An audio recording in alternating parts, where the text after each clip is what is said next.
What's up, everyone? Good morning. We're back with another live stream today, and we are actually going to be looking at Tesla stock. So let's flip over to the chart, and you guys can see what's been going on with Tesla stock today and over the past couple days, because it's actually really cool stuff.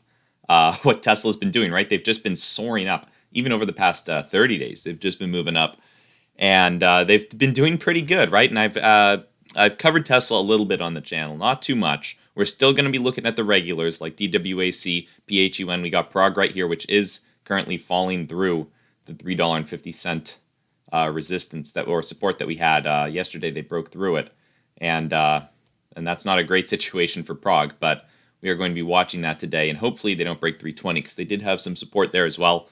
So hopefully they can maintain that. But we will be looking at Tesla. Because of this. You can see Tesla is #1 ranked on Reddit and Wall Street Bets right here, up 366% mention-wise. It seems like people just keep talking about Tesla more and more. 1,600 mentions, far outpacing any other stock on Reddit right now. 28,000 upvotes. A ton of people are talking about Tesla stock. So we are going to be covering it today because I am a holder of Tesla, and I assume that some viewers of the stream likely are as well. So we're going to be covering Tesla too today. Really cool stuff that they've been doing with their Hertz partnership. But a tweet just came out. It looks like Elon Musk just tweeted about Tesla, and we'll surely pull this up again because we don't have many viewers right now. But for those of you who are here, Mohammed Sadiq says, "Nice to see you, Rob. Nice to see you as well. You've been a viewer pretty much every day. I recognize the name, so good to see you, man." But this article just came out a little bit ago, and basically, it's talking about Musk's Hertz tweet, which we'll try and find in a minute. But essentially, one of the reasons why Tesla was pumping up so much, mostly here, I think, right? When we broke $900, one of the reasons why we were up so much today, or this day, rather, is because Tesla they got a deal with Hertz to provide them with 100,000 vehicles. Now, what's interesting about it is that Elon Musk just cast doubt on the deal and downplayed its potential by saying that they haven't signed a contract yet with Hertz. So it sounds like it's not too official, but the Hertz CEO seems to be very interested in it, right? The Hertz CEO definitely wants this partnership and to get some Teslas. Michael Shocker says, howdy, good morning, man. And Dexter Morgan says, good morning to you too. We're all back for the live stream, right? Starting at 9. I actually got here on time today. So I'll try to do that. Got up a little bit earlier than usual, but here we go. We're going to be looking at Tesla today. Tesla's had some interesting news coming out. Phantom Cat says, good morning to you, and good morning, Manny C. Let's go, Mark. Yeah, let's take a look at Mark. I am curious where it is. We'll replace PHUN with it. There we go. Let's see. So it looks like we haven't gone down too much since we broke $2. It looks like we have hopefully found some support around 185. Maybe we'll find some support there. That is where we ended up bottoming out, or just around there, maybe 180 we could dip down to, but hopefully we won't go too much lower and start making new lows on this since the pump, right? We don't want to go too low with Mark. Ideally, we would get back above 2 and use that as a support, hopefully, at market open. Sometimes with stocks like this, sometimes if they're not too far from their old support level on market open, you can see a couple big green bars get you back up there. So hopefully we'll see that with Mark, but it's not great that we broke through it right around pre-market open yesterday. Hopefully we don't see something similar. But PHUN just dipped below the 380 this morning, right? On the first par of the morning, we dipped below the 380. Now we're trading down around 360s. So that's not great. Let's see. Nick Cho says PHUN. Yeah, we're looking at PHUN right now. It looks like it had a nasty morning right on the open right there. And KTM for life, PROG got me worried sitting at support. Yeah, 320. 320 is going to be a key level for it now that it's broken through the 350 level. Zach Taylor, good morning. All my watchers are down pre-market. Yeah, a lot of mine, except Tesla. It looks like Tesla, well, yeah, Tesla's down too, I guess, pre-market, but up since yesterday. But let's actually check out PayPal, Zach. I'm curious when they're going to release that big surprise. That'll be interesting to see. It looks like they're actually up pre-market. Little bit. They're up a little bit. That's nice. That's cool. But yeah, I'll keep an eye out for that. And Jordan Israel Peterson says, morning, Almazy. Good morning to you too, man. Good morning. All right, we're finally getting some of the regulars in here, and there we go. But what I was talking about with Tesla earlier was that Tesla has been rising. I assume some people in the stream probably own some Tesla stock. It's one of the biggest stocks out there, one of the most popular.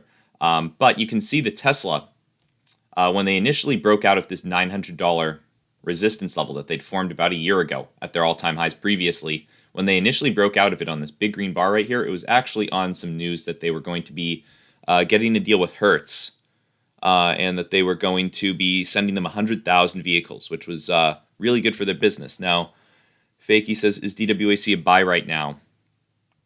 Potentially right now, right? We might be getting back up above 60. Hopefully the next couple of bars will bring us back up above 60. We could use that as support. Over the long term, I think it's a good buy over the long term. We'll see. Right now we are downtrending a little bit, so hopefully we could either find some support at 50, maybe we'll find some support at the previous lows of 55. We are getting pretty close now. We'll just have to see with it. And Nilesh Patel says, good morning, Rob. Good morning to you too, man. Fakey, also, what are your thoughts on RFL dropped from $63 to $5 being the lowest, but currently trading at $7? So let's see. Is RFL a ticker or is it a crypto? It sounds like a crypto.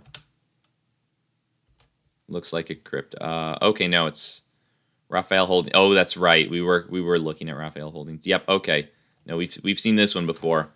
So let's see. What was the news that it actually dropped on? That was 1028, 1027. So let's see. Okay, yeah, okay, that's right. This is the one whose cancer drug failed the trials. So for this one, for RFL, I think it really matters what they come out with in the next couple of days and weeks or months regarding any new drugs that they've got, any new treatments that they can come up with, anything that they can use to encourage investors to hold the stock again, right? Because if that was their main drug, I mean, it looks like they fell quite a bit because of it, right? Down to, it looks like, potentially all-time lows, or at least over the past 2 years, all-time lows. So it looks like that may have been probably the main reason a lot of people were holding the company. It's possible it could come back, but if they don't have any other research that they're doing, then there's not much of a reason to hold it, other than the hope that they might do research one day. So it really depends on what they come out with, if there is anything else that they're going to be working with. So Joseph Agnello says, okay, Rob, SBEA, please get in now. Wow, I'll take a look at it. Big time. Oh, yeah, he says, all right, SBEA. We'll take a look. Silverbox Engaged Merger Corp. So over the past year, hasn't done too much moving. It's been pretty stagnant around here. What's the deal with it? I'm curious what this is. So, surge on Black Rifle Coffee deal. Okay, that's good. I like Black Rifle Coffee. Okay, they want to go public. Oh, so is this a SPAC then? Is this a SPAC? Okay, yeah, that could be really good. That could be really good. So let me look into this. Thank you for shouting this out, Joseph. I appreciate that. Let me look this up.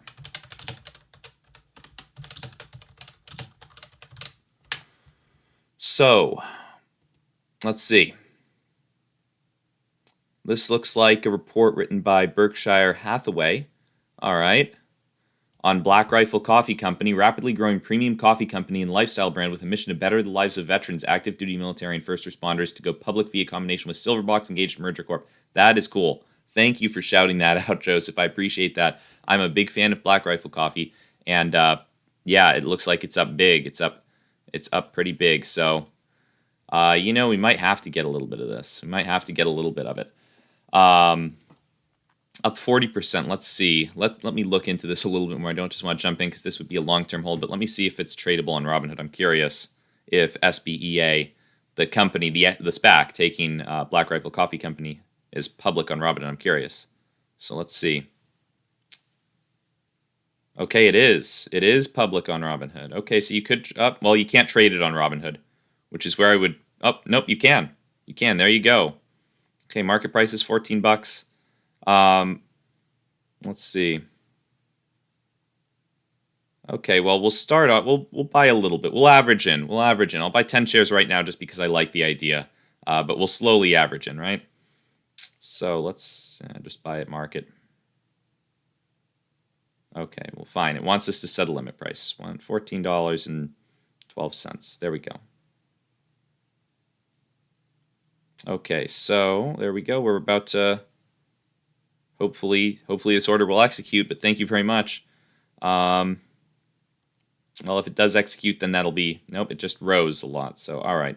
We need to cancel that and place a new order. But thank you for shouting that out, Joseph. This is really cool. I bet a lot of people are going to want to get in on this. So, 14.25. We'll put that as the...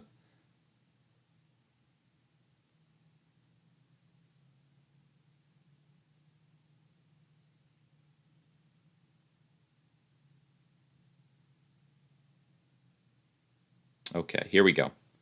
Fine, we'll set the limit price. It really wants a limit price. Although we've already lost money because it wants a limit price, right? Okay, here we go. Hopefully that order will execute. There we go. Nice. So now I'm officially a holder of the company that will be taking Black Rifle Coffee Company public with 20 shares right there. Decide to do 20, but we'll average into that. Hopefully it will dip a little bit, right? I actually want it to dip because this would be a good long-term hold, I think. So hopefully it will dip. Wish I'd heard about it. Wish you told me about it sooner, Joseph. If I'd have gotten in, I'd have gotten in at 10 or 11. I'd have gotten in with a lot more, but it's already up 40%. We're gonna see what happens. We're gonna see what happens with it. So let's see. We lost a lot of comments there. Let's go, Brandon. Morning, man. And Hobby Outlet. Good morning to you too. Phantom Cat. What do you think about MMAT? Had a conference yesterday, and there was a Facebook rep there. They think it could be related to the name change. Huh. Yeah, that could be interesting. Let's see what MMAT is doing. Okay, so it's under 5 right now. It looks like, I mean, I'm not sure what the benefit of the Facebook rep. It could be about the name change. It could be about a deal, or it could just be Facebook watching people. Who knows? Who knows? I didn't hear about that, though, so, okay, yeah. MW confusion or meme play. Metamaterial stock soars after Facebook name change. Yeah, so looks like I think Facebook's name change is changing to MVRS. So MMAT might be getting a little bit of benefit from that. Maybe it is. Who knows? Who knows? It's interesting though that those kinds of plays they tend not to work out the best over the long term, right? They tend not to work out the best. Buy SBEA warrants. Maybe. It's a stock you just invested 20 shares in. It says fakey. It was SBEA. And I'll explain this. So for those of you who don't know, SBEA, it's a SPAC. Just heard about it right now. Thank you, Joseph Agnello. But it is a SPAC that is going to be taking Black Rifle Coffee Company public. And for those of you who don't know, I'll pull it up right here. It looks like Berkshire Hathaway has a report written on them. Black Rifle Coffee Company, rapidly growing premium coffee company and lifestyle brand with a mission to better the lives of veterans. Now, I've heard of this. I've heard of the founders, I believe, Evan Hafer and Matt Best. They've been on the Joe Rogan Experience a couple of times, and I like their stuff. I haven't tried the coffee, I'll say. I have not tried their coffee. I don't buy much coffee. I drink it every now and then, but it's usually cheap coffees. But, if I were to buy coffee at some point, if I ever needed more, I would definitely consider Black Rifle as one of the ones because they do have a good mission statement, right? They're bettering the lives of veterans. They seem to have two very dedicated co-owners, or at least co-founders. I'm not sure if they're both still invested or owning it, but at the time when I watched the podcast on Joe Rogan, they seem to be, and it can only be good, I think. The fact that they know Joe Rogan, he has a lot of followers, and potentially, some of those followers could turn into investors. So, yeah, I'm definitely getting in on that one, even if it dips a little bit. We'll take a look at SBEA right here. I bought in around 14.30, 14.35, I think may have been where I bought in. So it's at 14.58. It looks like it's just rising. There could be a lot of hype with this. I bought it in the Robinhood just because I want it to be more of a long-term hold, and this is more of a trading account. But we might have to take a little trade on it now, and I wouldn't mind holding it in this account either.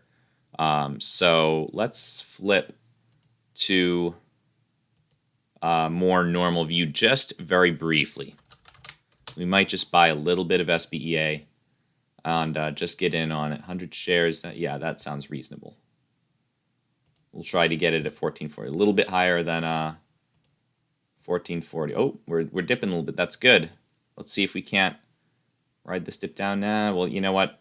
We're already getting in cheaper than where we bought on the Robinhood. I wouldn't mind holding this for a bit. So yeah, $1,429. We'll send the order for 100, and move it up to 1430. That's where we'll try and buy this at. Let's see. We're very close. We're very close. 1432. Let's just get in on it. And you know, TD Ameritrade, not the best for buying pre-market, I have to say. Even though I have this limit order, I'm really not sure. These tend not to execute in before or after hours, so very unfortunate. But TD Ameritrade, not the best, I have to say, for these before and after hours trades. But you know what? Maybe we'll just have to get it on the opening bell, because this should be going through. So let's I guess, yeah, auto send, no, that's nothing that we want there. So yeah, okay, edit maybe.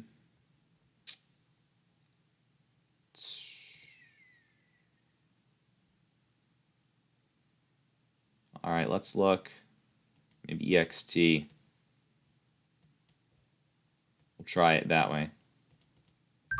There we go. Nice. Okay, cool. There we go. We got some of it. We got some 100 shares right here on this account. So we'll watch it for a bit. Let's see what the average cost is. It's 1438. We're not being too meticulous with it. That's more of just a conviction play at this point. So we'll go back to the 4-stock view, and we'll have to check in on that at some point, right? We can look. We can even keep it open right here. We have DWAC and now Sbea on our current account. So we'll keep the current positions that we've got in this account and this little trading account open. Okay, so now we got to pull up the stocks that we had initially. So DWAC, what do we have? We had Tesla. Tesla's doing good. And we might have to change the title of this stream a little bit. Yeah, you have to set it to EXT. Yeah, you know, you wouldn't think you'd need to, but thank you, Zach. Thank you for pointing that out. You wouldn't think you'd need to, but I guess you do. So let me edit the title of this stream, and we'll actually add in Sbea stock, because I am curious about that. And PROG stock will.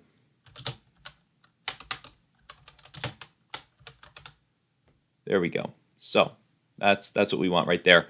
And this is a good time to point out we've got 78 viewers right now and 21 likes. If we could bump that up just a touch, if we could maybe get half the people liking the stream, if we could get maybe 35 likes, that would be much appreciated if we could bump up the stream a little bit, because that does help out, helps get the stream to some more people. And that is very useful for the comment section, which is actually blowing up. I have not been looking at it the past little bit. So Jordan Isler Peterson says, that's what I like drinking too. I assume you're talking about Black Rifle coffee, which, yeah. And Sbea warrants. I haven't looked at that. Let's see. Let's see if we can't find some Sbea warrants. Okay. Yep, these are up big. These are up big. Might be worth getting on. I have to find the exercise price, though. But Sbea, for those of you who don't know, Black Rifle Coffee Company. And I'm just looking up the warrant exercise price. So let's see. Let's see if we can't find that. Okay, that's not a good page.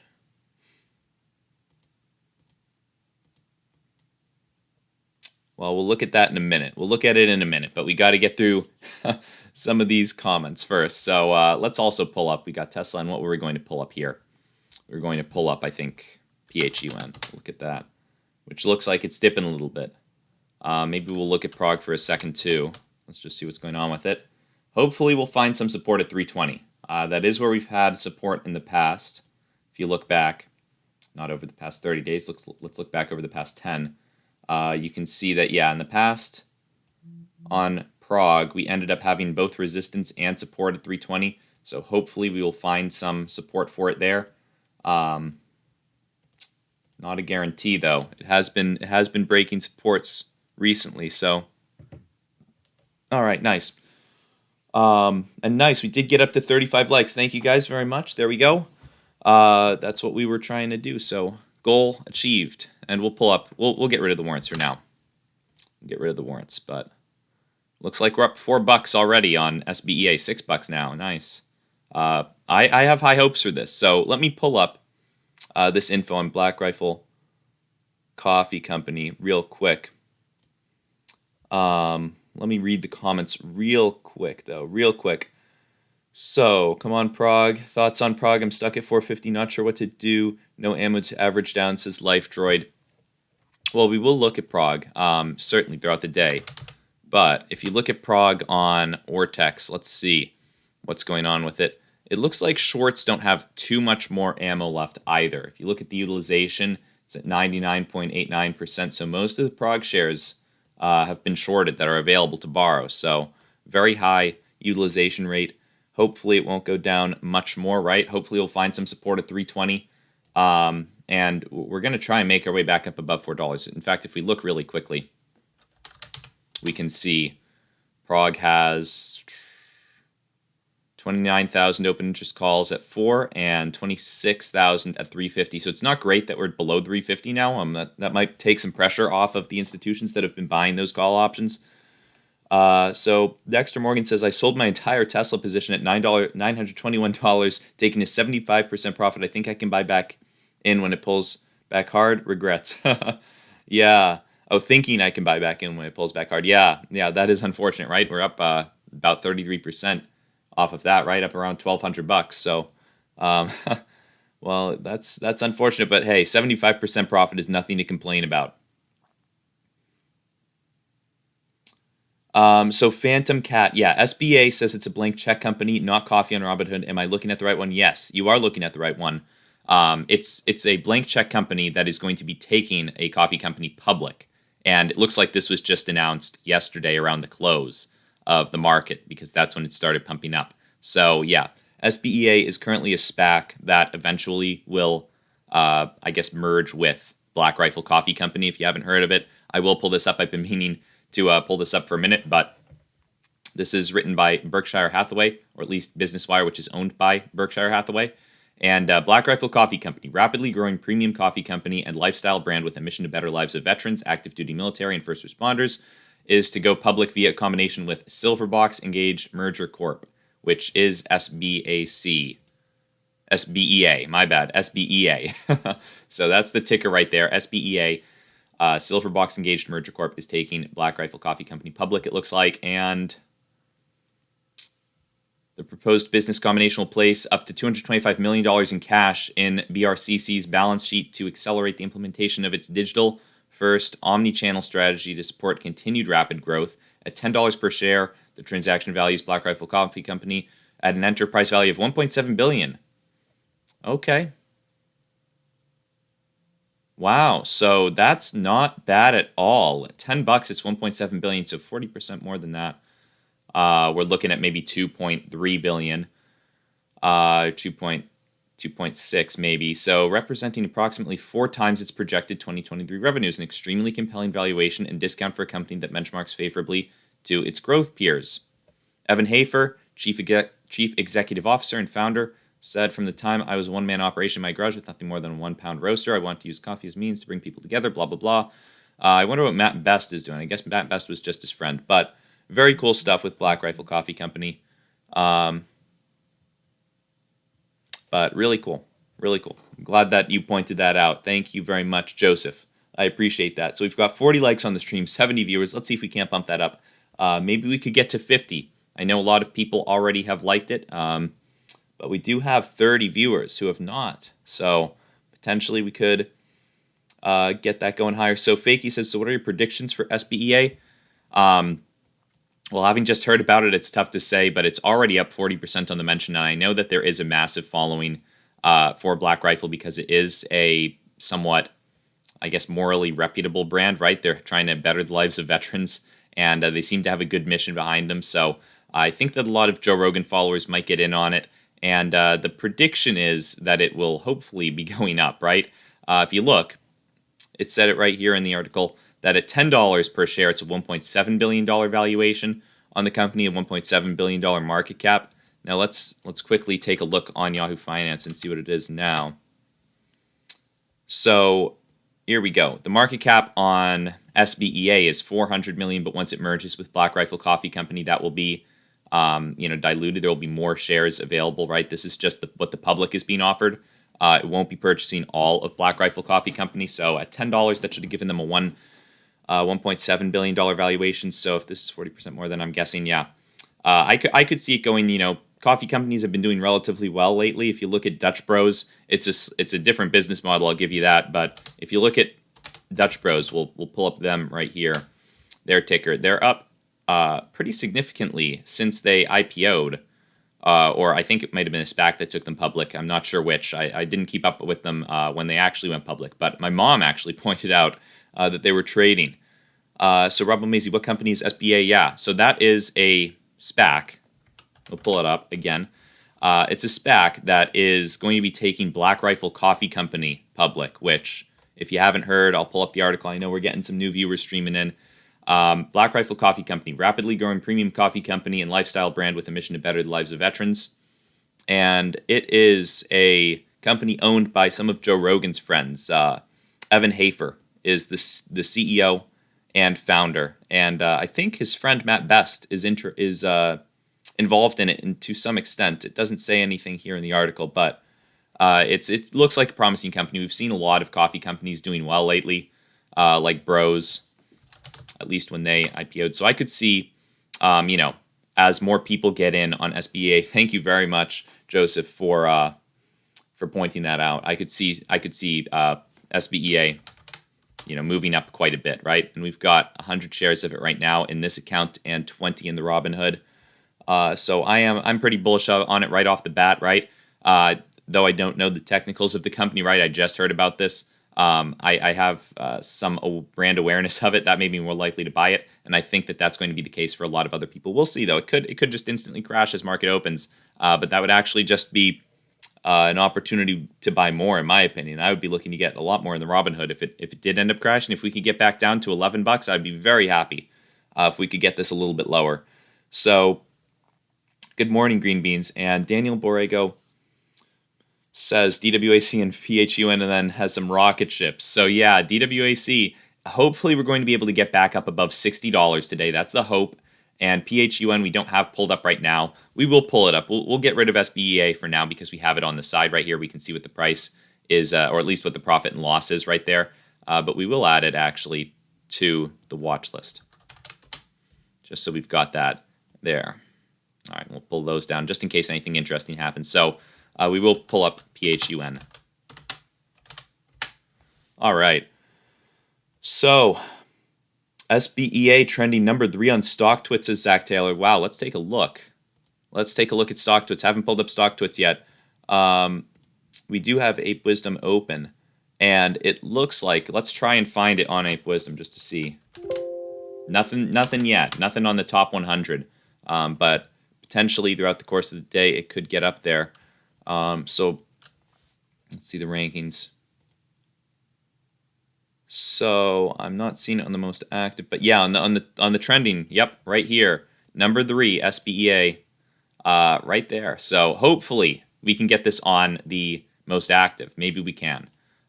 Trending is a good start for us, and I'm hopeful. So do you have some update on DWAC? So we did end up falling throughout the after hours and pre-market a little bit, but it looks like we might have a good open. We are starting to move up. There was some big volume right here, decent volume at least for pre-market. Hopefully we're going to try to get up above 60, use that as support. However, if you look back at the past while, we do have a couple solid levels that might help us out. I suppose I could actually draw this one here at 55.60 it looks like, but right around there. We might end up getting some support on DWAC. Let me zoom out a little bit. As well as at $50 right here, where we ended up seeing resistance on the initial day of the pump. It took us a while to get past that, but once we did, we were soaring. So 50 and 55 could act as support if we do continue to fall. Hopefully we won't. We have the opening bell going on right now. It looks like we are down on the opening bell. Tesla's green, it looks like. PHUN is green. SBEA is right where we bought it. We're up $10 actually on SBEA. Okay. $26. SBEA is moving. SBEA is moving a little bit. And PROG, we'll have to pull up a little bit to the left. But PROG is having a little green also. That's good. So PHUN actually performing on the open much better than DWAC. Interesting to see that. Still down more. regarding how far it's moved in after hours. It's down about 4% since close. DWAC is down about 2.66%.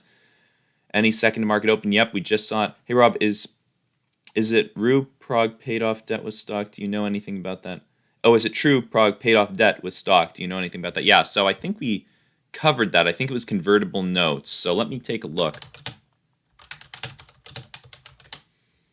So let's take a look on Prague and see what we've got here.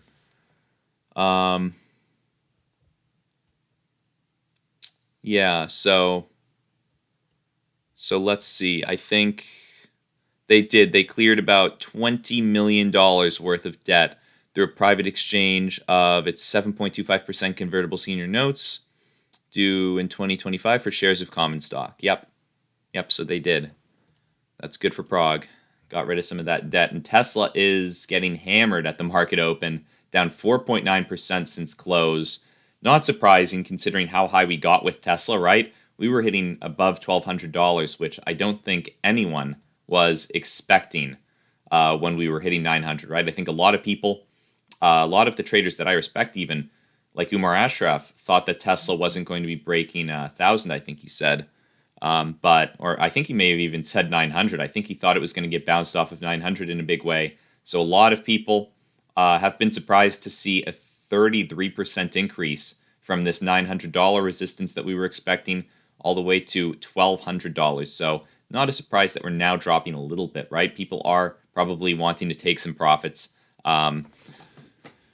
SBEAW is flying. Yeah, SBEA is up.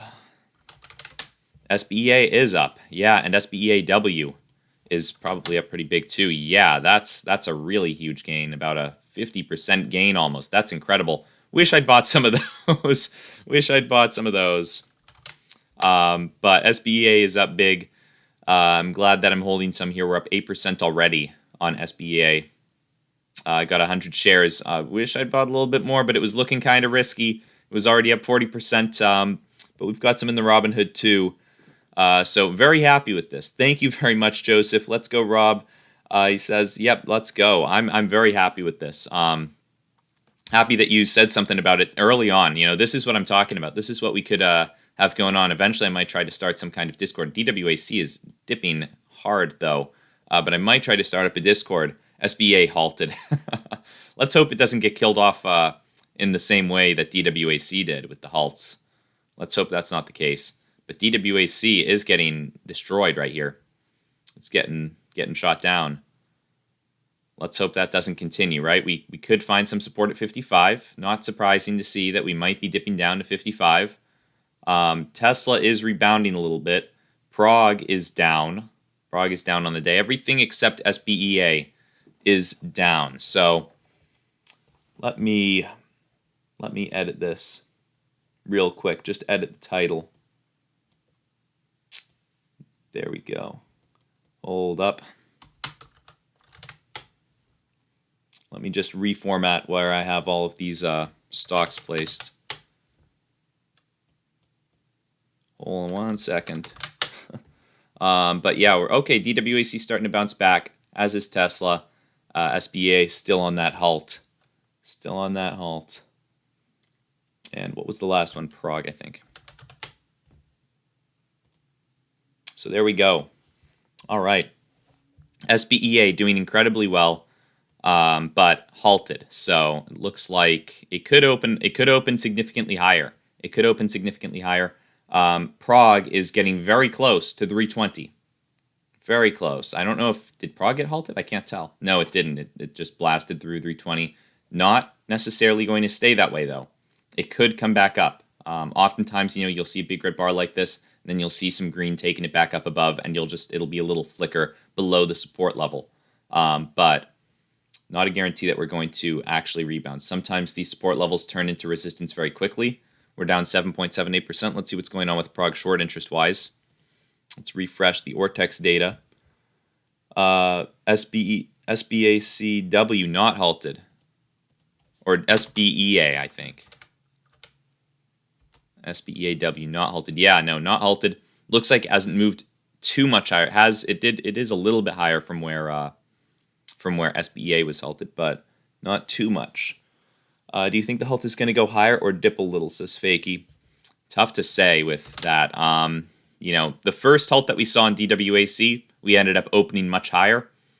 But now I'm not too sure. The halts really do discourage investors, but this is the first day that this is pumping also. So could be a good day. I think it's going to be, we're definitely going to be green, I think, right? There's no way we're going back to 10, and that's just my opinion, but I don't think we're going back to 10. I think we're going to be green on the day, and most likely green from the open as well. I think that a lot of people have not yet heard of this.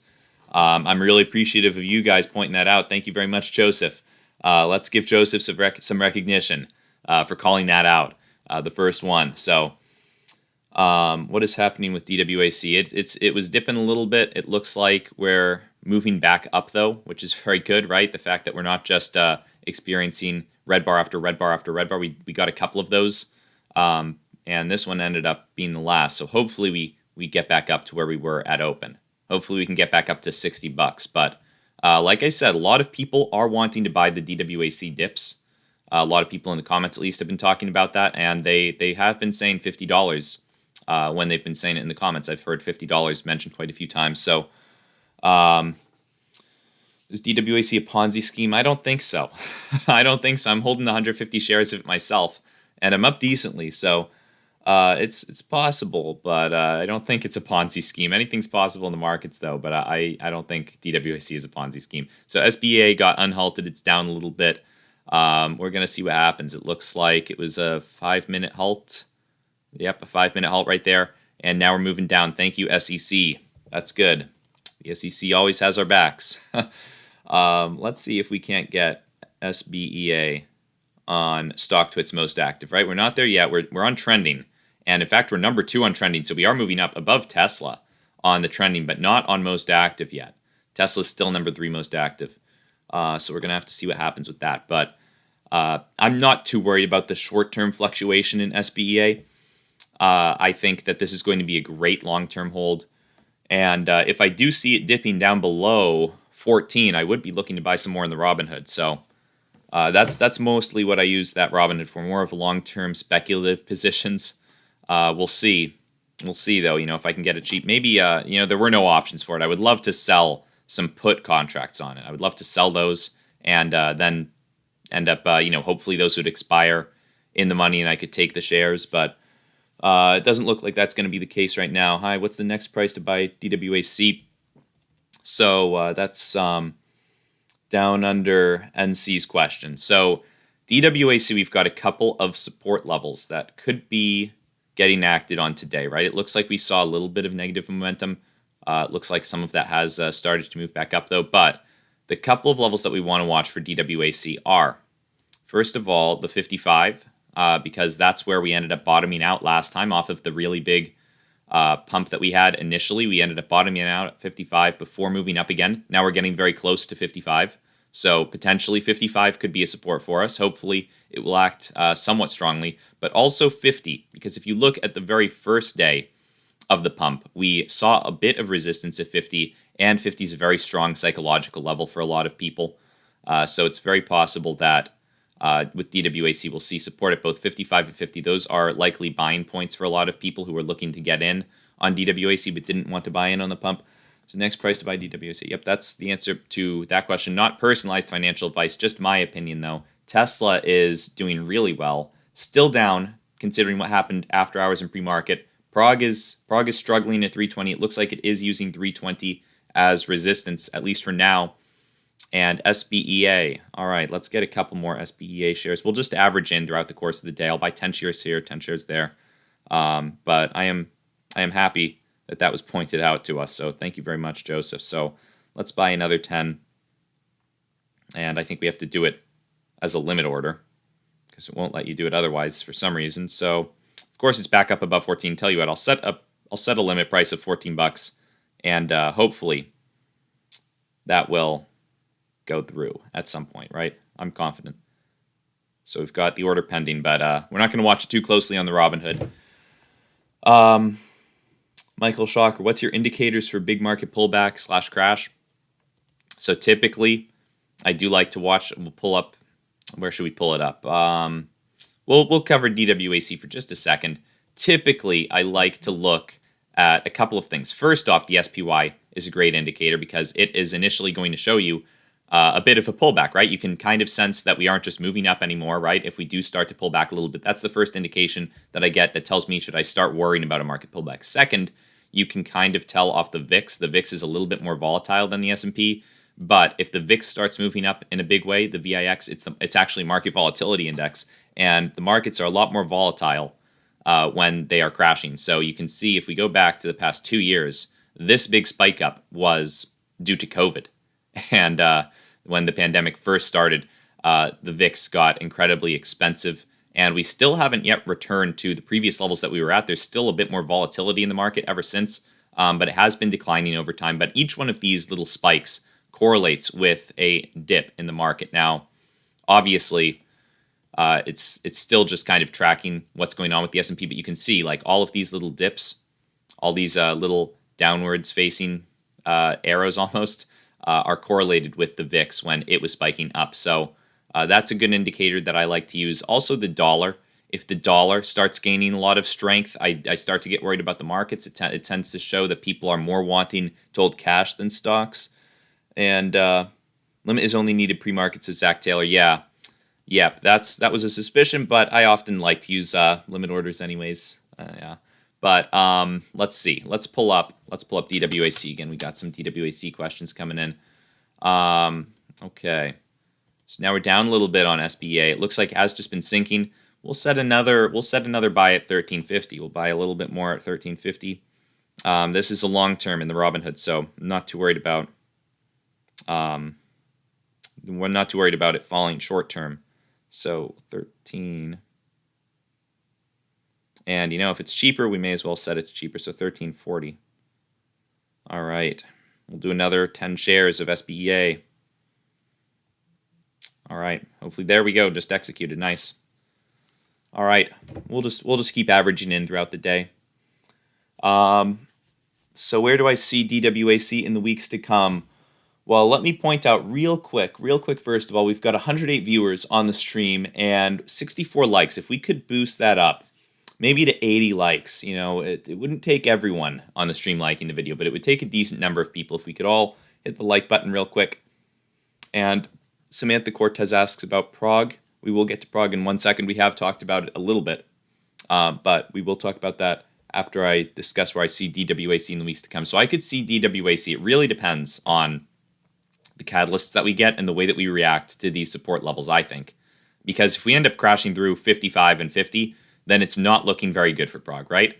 And just because we have been downtrending doesn't mean that we're going to crash off of them. Stocks typically trade in these, you can't just say where you think a stock is going to go and then see a straight line moving towards it, right? There's going to be some volatility. Some people are going to be taking profits. A lot of people who are buying around here are probably selling around here. And that's understandable, right? A lot of people wanted to get in on the movement up. When it didn't happen over these next couple of days, some people are probably selling now. But we're going to have to see what happens when we get to those supports at 55 and 50, because if we just crash through those, then things would not be looking good for DWAC. It would actually be pretty bearish. That might be something that would convince me to drop some of my DWAC shares, because I will be holding some in my Robinhood. It looks like, unless this thing pumps up to over 80 by November 19th. But I have sold a put contract on it, so I will be making some money off the premium, getting a decent deal on the shares. But where I see it going, if we do get a big catalyst, I could see it beating the highs that we've seen in the past. I could see it doing that fairly easily. Looking at the market cap for DWAC, let me pull that up real quick. It's just about $2 billion right now, $2.11 billion. So not the largest market cap, not the smallest either. But if you look at other movement-based stocks like AMC, I think AMC has about an $18 billion market cap. So I'm not too worried about DWAC's $2 billion market cap keeping it from rising more. I think there are a lot of people who are just looking to get into this more recently, right? They may have heard about it on the initial couple days of the pump and waited to see what happened with it. Now that it's kind of consolidating, if we can find some support at 55 or 50, that would probably inspire some confidence in the stock, regarding the fact that it wouldn't then just be dropping perpetually, right? I don't think people want to catch a falling knife, but if we can see some support, I think that would encourage some buyers to come in. So I could see it going, over the next couple weeks if Trump talks past all-time highs, but That's if we get good news for it, right? There is some potential for bad news on the horizon. Who knows? So then PROG, I think. We'll look at PROG. Let's see. Yeah, Samantha Cortez. Am I late? Did we touch base on PROG? We have touched base on PROG, but what's going on with PROG is we did just break through the $3.20 support level. Hopefully, we'll be regaining it, right? It looks like we tried to earlier today. On this bar over here, we found it to be a bit of resistance then. Hopefully, we're going to move back up above. You know, this isn't atypical. Oftentimes, we can actually look back at the past when we were using 350 as support. Oftentimes, you can break down below and actually get pretty darn low, right? We got down to 335 over here when we used 350 as support. And then eventually, you know, kind of sank a little bit more. I'll zoom in a little bit more so you guys can see it. But we eventually shot up off of 350, even though we were below it for for almost an hour, it looks like, for maybe a little bit more than an hour. And this isn't too worrying, the fact that we are down right now. The market's only been open for 16 minutes, so not too worried about that. But hopefully we'll be moving up.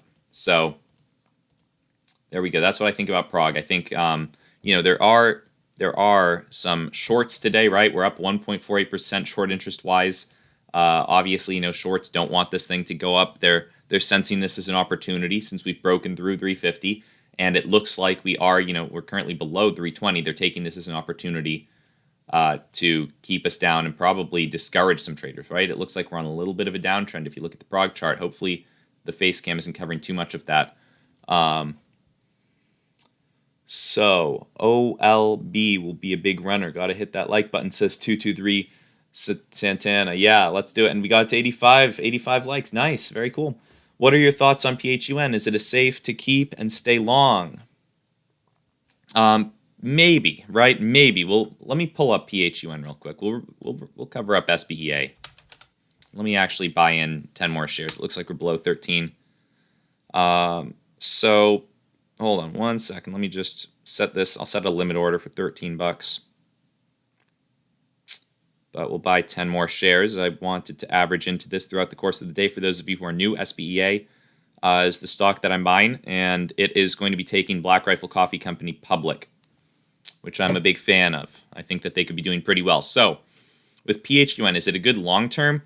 Maybe, but I mean, you know, they were rising a bit from their lows, at least of 60 cents. They were around $1 before the pump, so they were up decently over the past year. But at these prices, I'm not sure unless we get some definitive news that they will be involved in the Trump merger. And we can pull this up.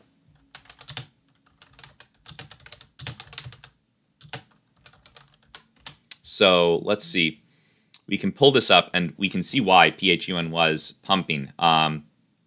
So Austin-based tech company reported that the company worked with Trump and Pence in the re-election campaign, which may have helped push PHUN 2,000% higher in 2019. And the reason it's pumping is because now speculators seem to be betting on another partnership as PHUN gains almost 750%. So they're just speculators right now talking about a potential partnership between PHUN and the company that Trump is starting, the social media company. So it's not guaranteed. So I'm not sure if it's a great long-term buy unless that's actually confirmed. But that's my thoughts on PHUN. So we're not too sure about it over the long term. It could be good.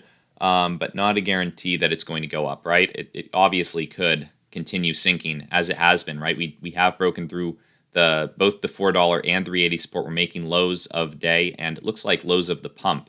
It looks like, yeah, we are. This is the lowest we've been over the past while. So not great stuff with PHUN that we're seeing, right?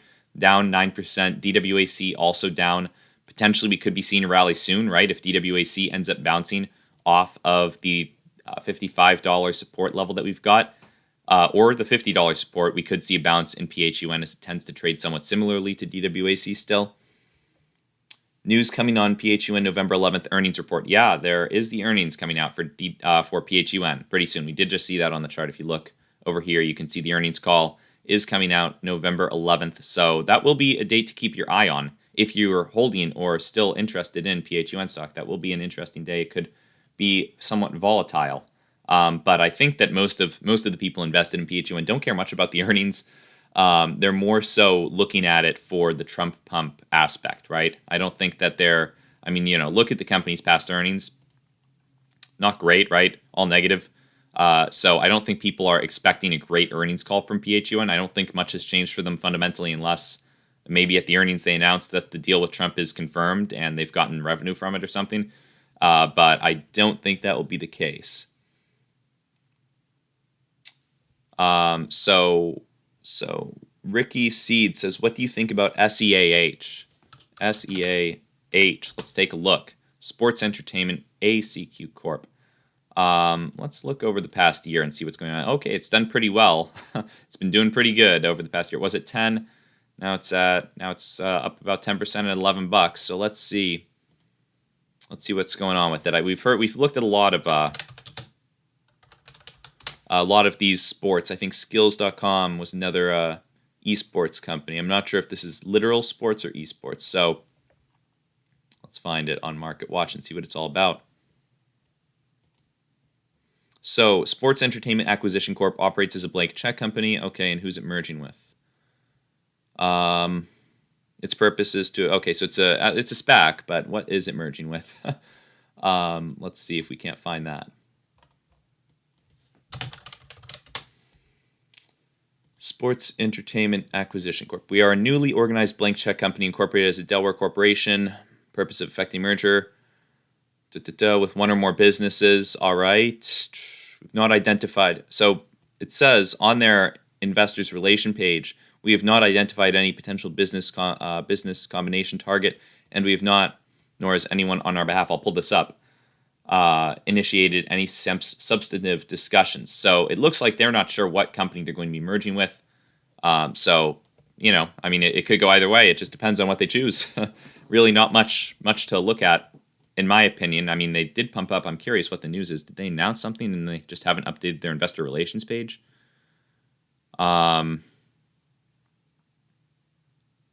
No, I don't. It doesn't look like it. Acquisition, M&A partner, Supergroup subsidiary. Okay. Multi-year partnership. Is this them, though? Let's see what this article says. Betway. Sponsorship announced. We're thrilled to announce a multi-year partnership with Dallas Mavericks.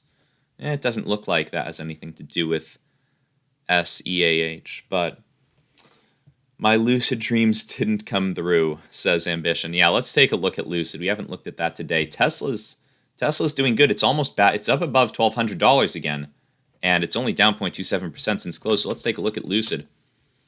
Yeah, it's been dipping. It did dip after hours big, it looks like, and pre-market. Okay, so it was mostly pre-market that it was sinking on. We're down to 34. Overall, this is understandable, right? $40 was a strong psychological level. We bounced off of it a couple of times. But if there is going to be support, 34 makes a lot of sense because that is where we bounced down on the initial day of the pump, right? We got up to 39 something and then bounced down to around 34 before continuing up. So 34 could be a good level to watch for Lucid. Let's just mark that off right there. So maybe we're at the bottom of it. We'll see. But it looks like we were seeing a little resistance, and then we saw some support at 34 on Lucid down there. So that's not bad, and it looks like we are bouncing off of it as of right now. So if you look at the daily chart, yeah, we've seen a lot of support at $34 with Lucid stock. So we might be nearing a temporary bottom, right? Obviously, no stock is just going to shoot straight up forever or shoot straight down forever. There is going to be volatility with it, but that's good to see that we're finally... Ambition says, I'm comfortable holding Lucid for years. It's good long-term. Yeah, I agree with that. Me too. Same with Sbea at 1271. Might have to buy 10 more shares of it now that it's down there. We'll put in an order for 1275. Let's see if we... 1250 maybe. Look at that. It's dropped a bit more, so we'll put another limit order. 12.25. How about that?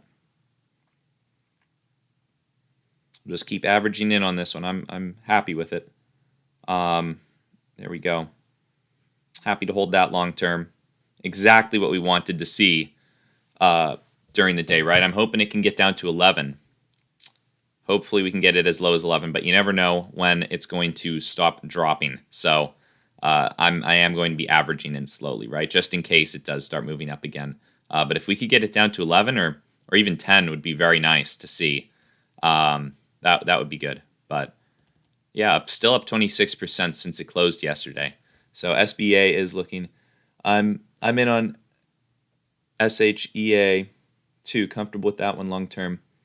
SHEA. That's the sport one. She development name. I think you might mean SBEA. Yep, I think it might mean SBEA, but we'll see. What's your feelings on AI companies? Looking at AITX and GTCHD. Really good news for both companies, best I can tell. SBEA. Yep, there you go, Ambition. All right, yeah, I'm happy with this one.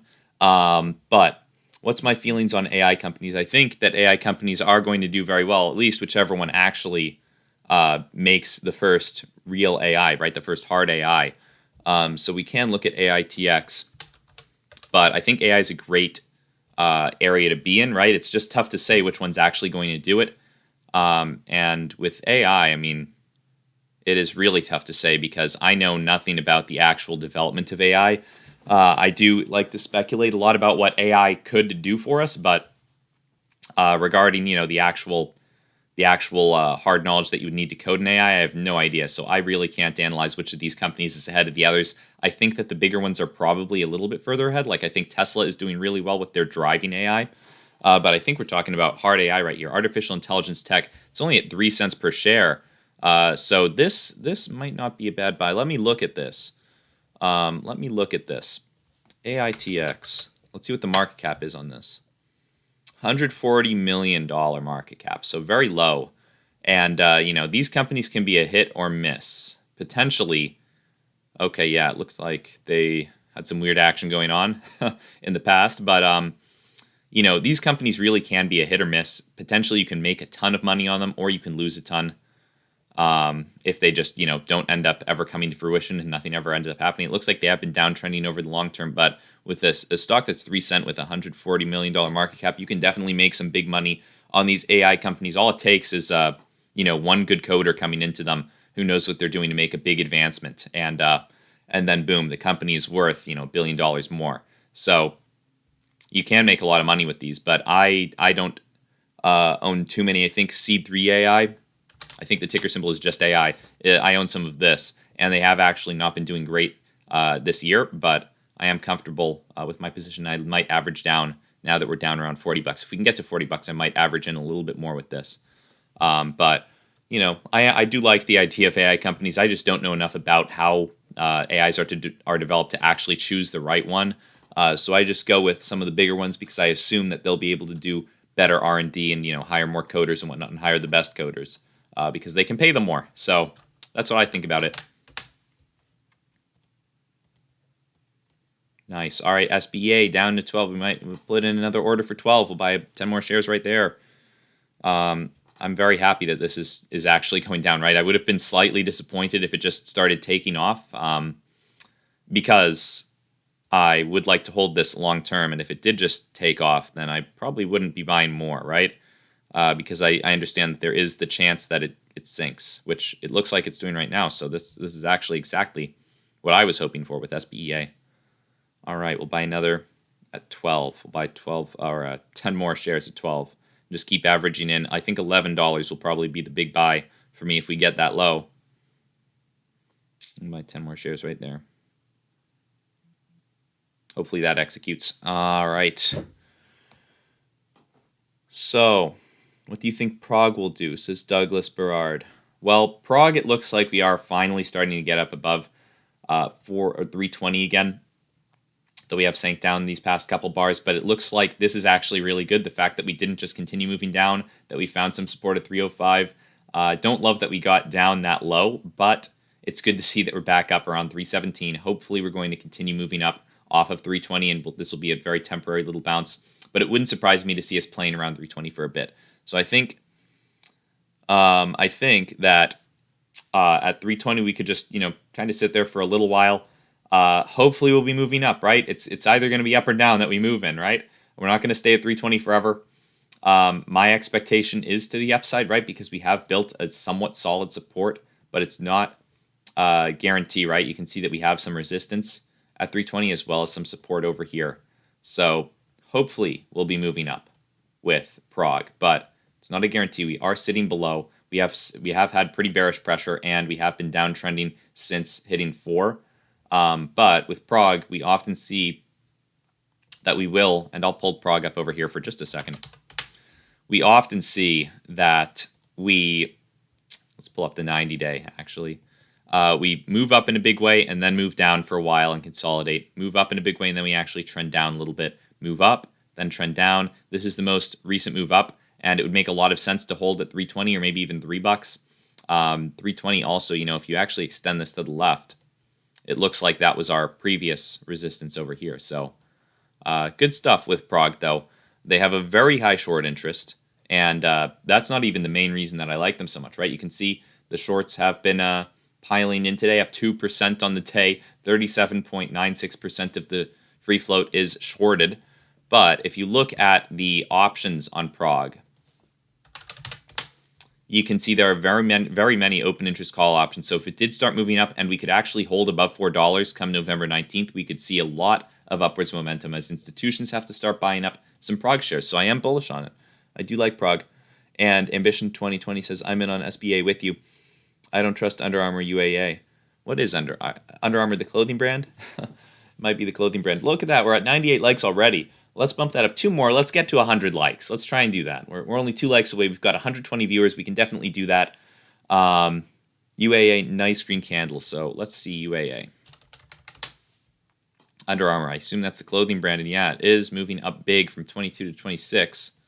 Let's see the news on it. Okay, so inventory was down 21% due to supply chain pressures from the pandemic. Okay, so not great, but executive says it is staying cautious in near term, factoring in supply chain challenges, and store traffic continues to struggle in China. Now, why is that moving it up? Well, I guess their earnings were decent, regardless of all this bearish stuff. Yeah, they had an earnings beat, so expected 14 cents per share. They made 24, but then the CEO, or at least the executives, are just bashing the stock, right, saying that their inventory was down and that they're facing supply chain challenges. But that hasn't stopped the stock from going up, so good to see. I'm not in on UAA. How low is the strongest, I believe, support on DWAC, says Alejandro Garcia.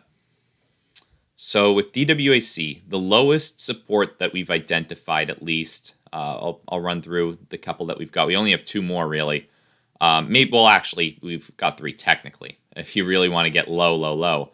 But the first one we identified around here at $55, because this is where we had pumped up massively and then came down to, right? We first bounced off of 55, and so it's likely that could act as a support for us. We haven't gotten there yet. We're going to see what happens when we do, but 55 is likely to act as a support, as well as $50 right here, because that acted as resistance when we were initially pumping, and once we broke through in a massive way. So $50 also, it's a little bit below right here. $50 could also act as a support, and if you really want to get technical with it, I was watching this stock initially, and we did have a little bit of a bounce. You can't really see it on this 30-minute chart. We can pull up the 30-day 1 minute, though. But $20 as well might be acting as a support for us, right? Because you saw that we did have a little bit of resistance at $20. This is a throwback, actually, to when we initially pumped, right? The first day that we were pumping big, we started moving up from 12:30 and ended the day around 45. So very impressive stuff. Very fond memories of that day. It was a good day for DWAC stock. But Ambition 2020 says they see falling knives in UAA's future. Yeah, it might be. 26 might act as a little resistance. Let's see what happened over the past year. Yeah, would not surprise me. Look at that. We have looks like a double top, now a triple top at 26, unless we move past it. So we will draw a little line just for fun. We're probably not watching UAA too closely today, but it's interesting to see. So there we go. We're starting to move up. It looks like we bounced off of 12 with SBEA. So good stuff. Maybe we can get it a little bit lower, though. We'd like to get in at 11. We'd like to get some shares at 11. 10 seemed like a very fair valuation for the company. 11 seems like slightly, still very fair. But that's at least what this Berkshire Hathaway company Business Wire article was discussing, right? They were discussing, let's see. So yeah, right here is where we really care about when we're talking about SBA valuations, right? It says that this deal will provide 225 million, assuming that at $10 per share is where SBA is trading. And if it is trading at $10 per share, that would give BRCC, I think is going to be the ticker. When this actually comes out, BRCC is going to be Black Rifle Coffee Company's ticker symbol when it does merge with SBEA. But if it was trading at $10 per share, that would give it a $1.7 billion valuation. So not that high for Black Rifle Coffee Company. I am very excited to get in on that. So why DWAC dropping today? Do you know something? Well, DWAC, unfortunately, if you look over the past couple of days, has just been on a downtrend. Looks like people are slowly selling off the stock. A lot of people, looking over the past 30 days, a lot of them were getting in at these cheaper prices. You can see massive volume over here. A lot of people were buying up their shares when it was sub $50. They're looking at this thing having spiked up to 175, then moved down to 55, and they were hoping that this rally would continue, right? They were hoping that we would be moving up and just continue trending upwards, maybe make new highs on this rally. It didn't happen. It only lasted for about 2 days before we started trending down, and that's given people some doubts, right? People are becoming very fearful that they're going to lose some of maybe their even initial investment, right? A lot of people bought in under 50. Now that we're getting close to that, they might be looking to get out. So PH Dragon 34. I heard DWAC will go down to 45 and then back to 60 maybe. Interesting. I don't know. It could. I mean, we could see one red wick bring it down to 45. I don't know if we would really stay at 45 too long without going lower, right? If we do break 50, obviously we could find support at any point, right? But if we do break 50, then that would be pretty bearish. Ambition 2020 says, folks are ping-ponging DWAC unless Trump gives us his gift of gab. It's over. Yeah, so... yeah, I think that's what we're really waiting for with DWAC. We're going to have to see either some kind of catalyst come out with the company, or Trump is going to need to talk about it to see us move on the next leg up, which, I'm hopeful for. I am hopeful. It could happen at any point, right? This thing has only been going on for a week or two, so really not that long. So short data on SBA, Zach Taylor asks about. Let's take a look. We'll pull up Ortex, but I believe these SPACs are kind of tough to get real short data on, but here we can see currently there are only 21,000 shares short. So, very low percentage of the free float, but 21,000 shares are currently short. Not that much though. So good stuff. It looks like, obviously, this company did not shoot up nearly as much as DWAC did, right? DWAC went from $10 to 175. Even the initial days, it pumped up to around close to hit highs of $50. So it had 5x, so a lot of people were going to be trying to short DWAC because they saw big potential profits in it. SBEA isn't quite the same, right? Maybe some people saw profits, but it seems like it was a pretty fair valuation at $10 per share. And now that it is at $12.68, I don't think too many people are trying to short. Maybe some tried to short when they saw it hit 15 because it was up 50%, but I don't think people are looking at this like they could push it down much more than 10, right? This is a legit company that has revenues and whatnot. So, and has a lot of goodwill, right? I think a lot of people are very interested in this company because of their mission, helping veterans and all that. So I'm not too worried about this one over the long term. I think it's going to do pretty well. And I think that shorts might be worried about the same thing, right? So I don't think shorts are trying to pile into SBEA. If we did see if we saw a massive pump, if it went up to $20, then I think some shorts would probably start piling in because it had doubled and they thought they could probably push it back down to 15 or 12. But as it stands now, not too worried about SBEA dropping. Lots of voting today. Trump will sing soon. Voting, yeah. I saw on my Google Calendar, today was election day. For what, though? Good morning, Rob. Do you think PROG is getting short attacked and try to get people out before earnings? Yeah, well, obviously we are dropping below the 320 support that we had, but I will pull up the short data. You can see there are slightly more shorts, right? We were increasing it by about, I think, 2% on the day. Yeah, here we go. 2.32% on the day increase in short interest. So some more shorts are coming in. They're probably trying to scare people out, right? If they can break us down past the 320 support, then that would be really good for shorts. They want us to they want people to start selling. A lot of people are probably getting nervous because they were getting in above 350, above 4, some of them. And below 320, there's not too much. I mean, there's obviously going to be a lot of support levels that we could fall back to, but the fact that we're just kind of moving through these support levels without much support at all, right? We did bounce off of 350 a couple of times, but if we just shot through 320, that would be pretty scary for a lot of people who have been holding this, especially if we move through 3. That's a psychological level for traders, so I think that wouldn't be good. But yeah, I think shorts are probably trying to get people out of this thing, especially if you look at the options. They've just been selling these options like hotcakes. So there are quite a few open interest call options at all of these strike prices. Even it's not just the $3.50 and $4 strike prices. There's 18,000 at 450, 35,000 at 5, 18,000 at 550, and 23,000 at 750. So they've been selling these like there's no tomorrow, and that could really come back to bite them if PROG does shoot up. So I think that's likely reason why shorts are scrambling to get this thing down. But Fakey says the volume on SBA is crazy. Yeah, it is. It is big volume indeed. Ever since the halt, though, we've been sinking a little bit. But yeah, big volume on SBEA. So hundreds of thousands of shares trading every minute. Cool stuff. I think that a lot of people are building up their long-term positions right now, though, on the first day that we heard about this. So it doesn't surprise me that we're seeing big volume. SBA is a buy now, Rob. Yeah, I've been buying. I'll probably put another order in for 1175, actually. Looks like we might drop down there. But good pointing that out. SBA purchase. There we go.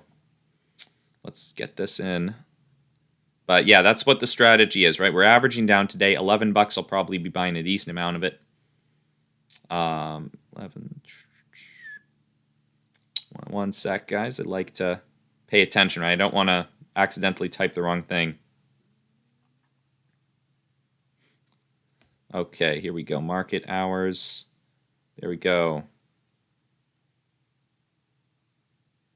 Nice. All right, let's just update this real quick. Let's just pull up the Robinhood. What is the limit at right now? Okay. And what's been going on? So it looks like we're at 1160 right now. All right, ASM is the next Shiba. AMC Apes jumping in as a side play. And Josh Penn is down $3,000 on PHUN. Okay, wow. Jeez. Wow.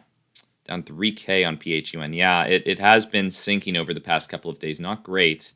Not great action on PHUN. Neither has it been for DWAC, right? But hopefully we're going to be finding some support at 55, maybe 50. There's no telling which one it will be, but I think it will be one of them. So do you think it's a done deal that DWAC goes down to 50, or could we see a reversal from 55? Most people seem to say that the real support is at 50. Yeah, so, I mean, obviously we saw some support at 55, right, when we were last dipping down. But $50 really seems like a strong psychological level for a lot of the traders. At least that's what I've gleaned from the comment section. A lot of people have been looking to get in at 50 is what I've heard. And you can see 50 was where we first saw resistance on that initial day. So I think that a lot of people are probably going to look at that and say, hey, if they've been waiting to buy, they see that it was up at 50 on the first day. They didn't want to buy on the second day when it was over 100. But if it was on the first day of the pump, I think a lot of people could justify that just to themselves psychologically. And that might lead to some more buying at 50. But yeah, I mean, it's not a guarantee that we get down to 50. But it's looking like it might be the case, right? Just because we are trending down. So it could be, but we really could see a reversal at 55 or even 56. We could bounce off of that. It looks like we haven't gotten too far below thus far.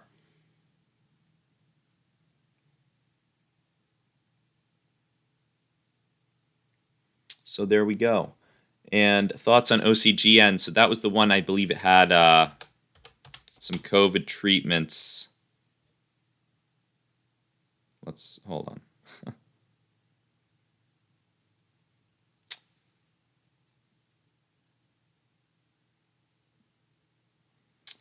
So OCGN, 1 second, guys. 1 second with OCGN. My Robinhood's acting a little funky right now.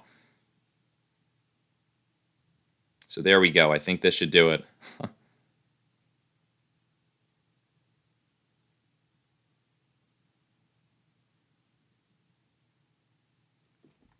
Nice. Okay, here we go. Cool, cool, cool. There we go. Nice. Perfect, perfect, perfect. Okay, so OCGN, let's take a look at that. It is the one that had some... Yeah, so they're Covaxin. Oxygen is a partner on Covaxin. And the Australian government mentioned recognition. Okay. So they've basically been doing pretty good related to their COVID treatments. So over the past year, we have seen some resistance for them around $16 twice. We've seen that. So this could be another instance of getting up close to it and then starting to move down. Hopefully not, though. Hopefully that won't be the case. But you never know. So ideally, we won't be seeing too much resistance there, but it has taken us several days to get up this far. We've already used some decent volume, right? But it's not saying we can't move up higher. It seems like sometimes companies need a while to consolidate, and it looks like we did consolidate around $8 for not quite a year, but maybe half a year. We were consolidating there for a bit. Let's see. So, Phantom Cat, can you please help me understand why you're so bullish on SBEA? This kind of feels like chasing with buying after a big run.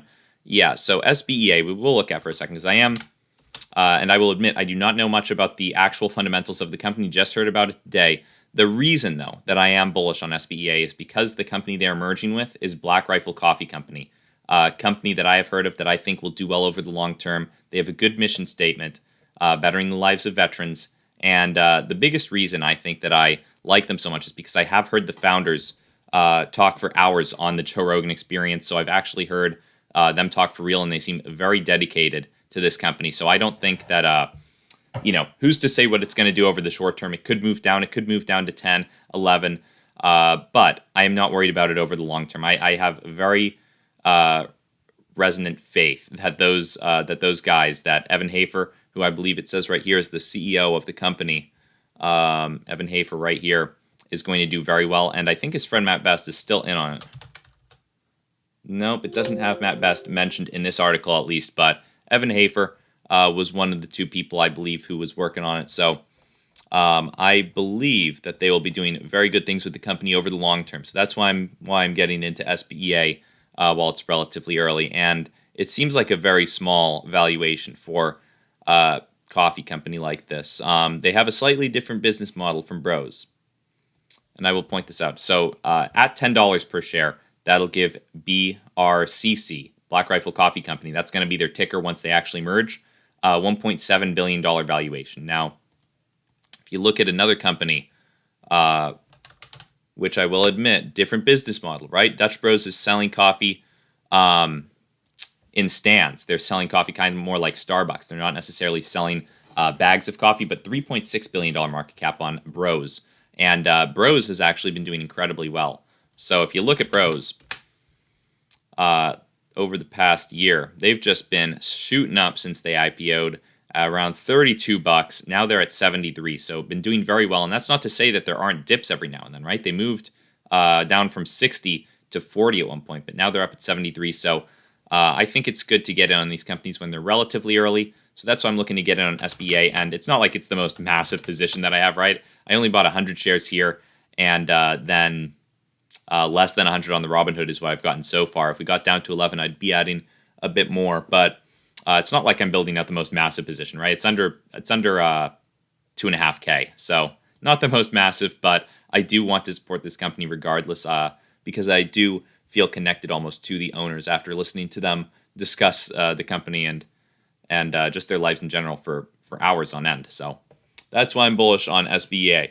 Not the most analytical perspective on it, but every now and then you have to buy in companies that you believe in, I think. So we've got 112 likes on the stream. That's pretty good. Let's see if we can't bump that up just a touch. Let's bump it up to maybe 120. We could get 8 more. We have 117 viewers right now, so it shouldn't be that tough to get 120 likes on the stream. We could bump it up a little bit more. And we'll zoom in on some of these charts. I've been neglecting them, I'll admit. I've been neglecting the charts. I've been focusing on the Robinhood for a little bit because that's where I was placing some of these orders. But Tesla looks like it got bounced off of 1200 and now we're moving back up. Hopefully going to get back up above 1200. We'll see if we can't do it.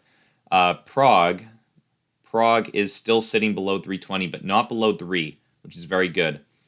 The fact that we're not moving down. We are down 10% on the day, though, so not great for PROG, but decent.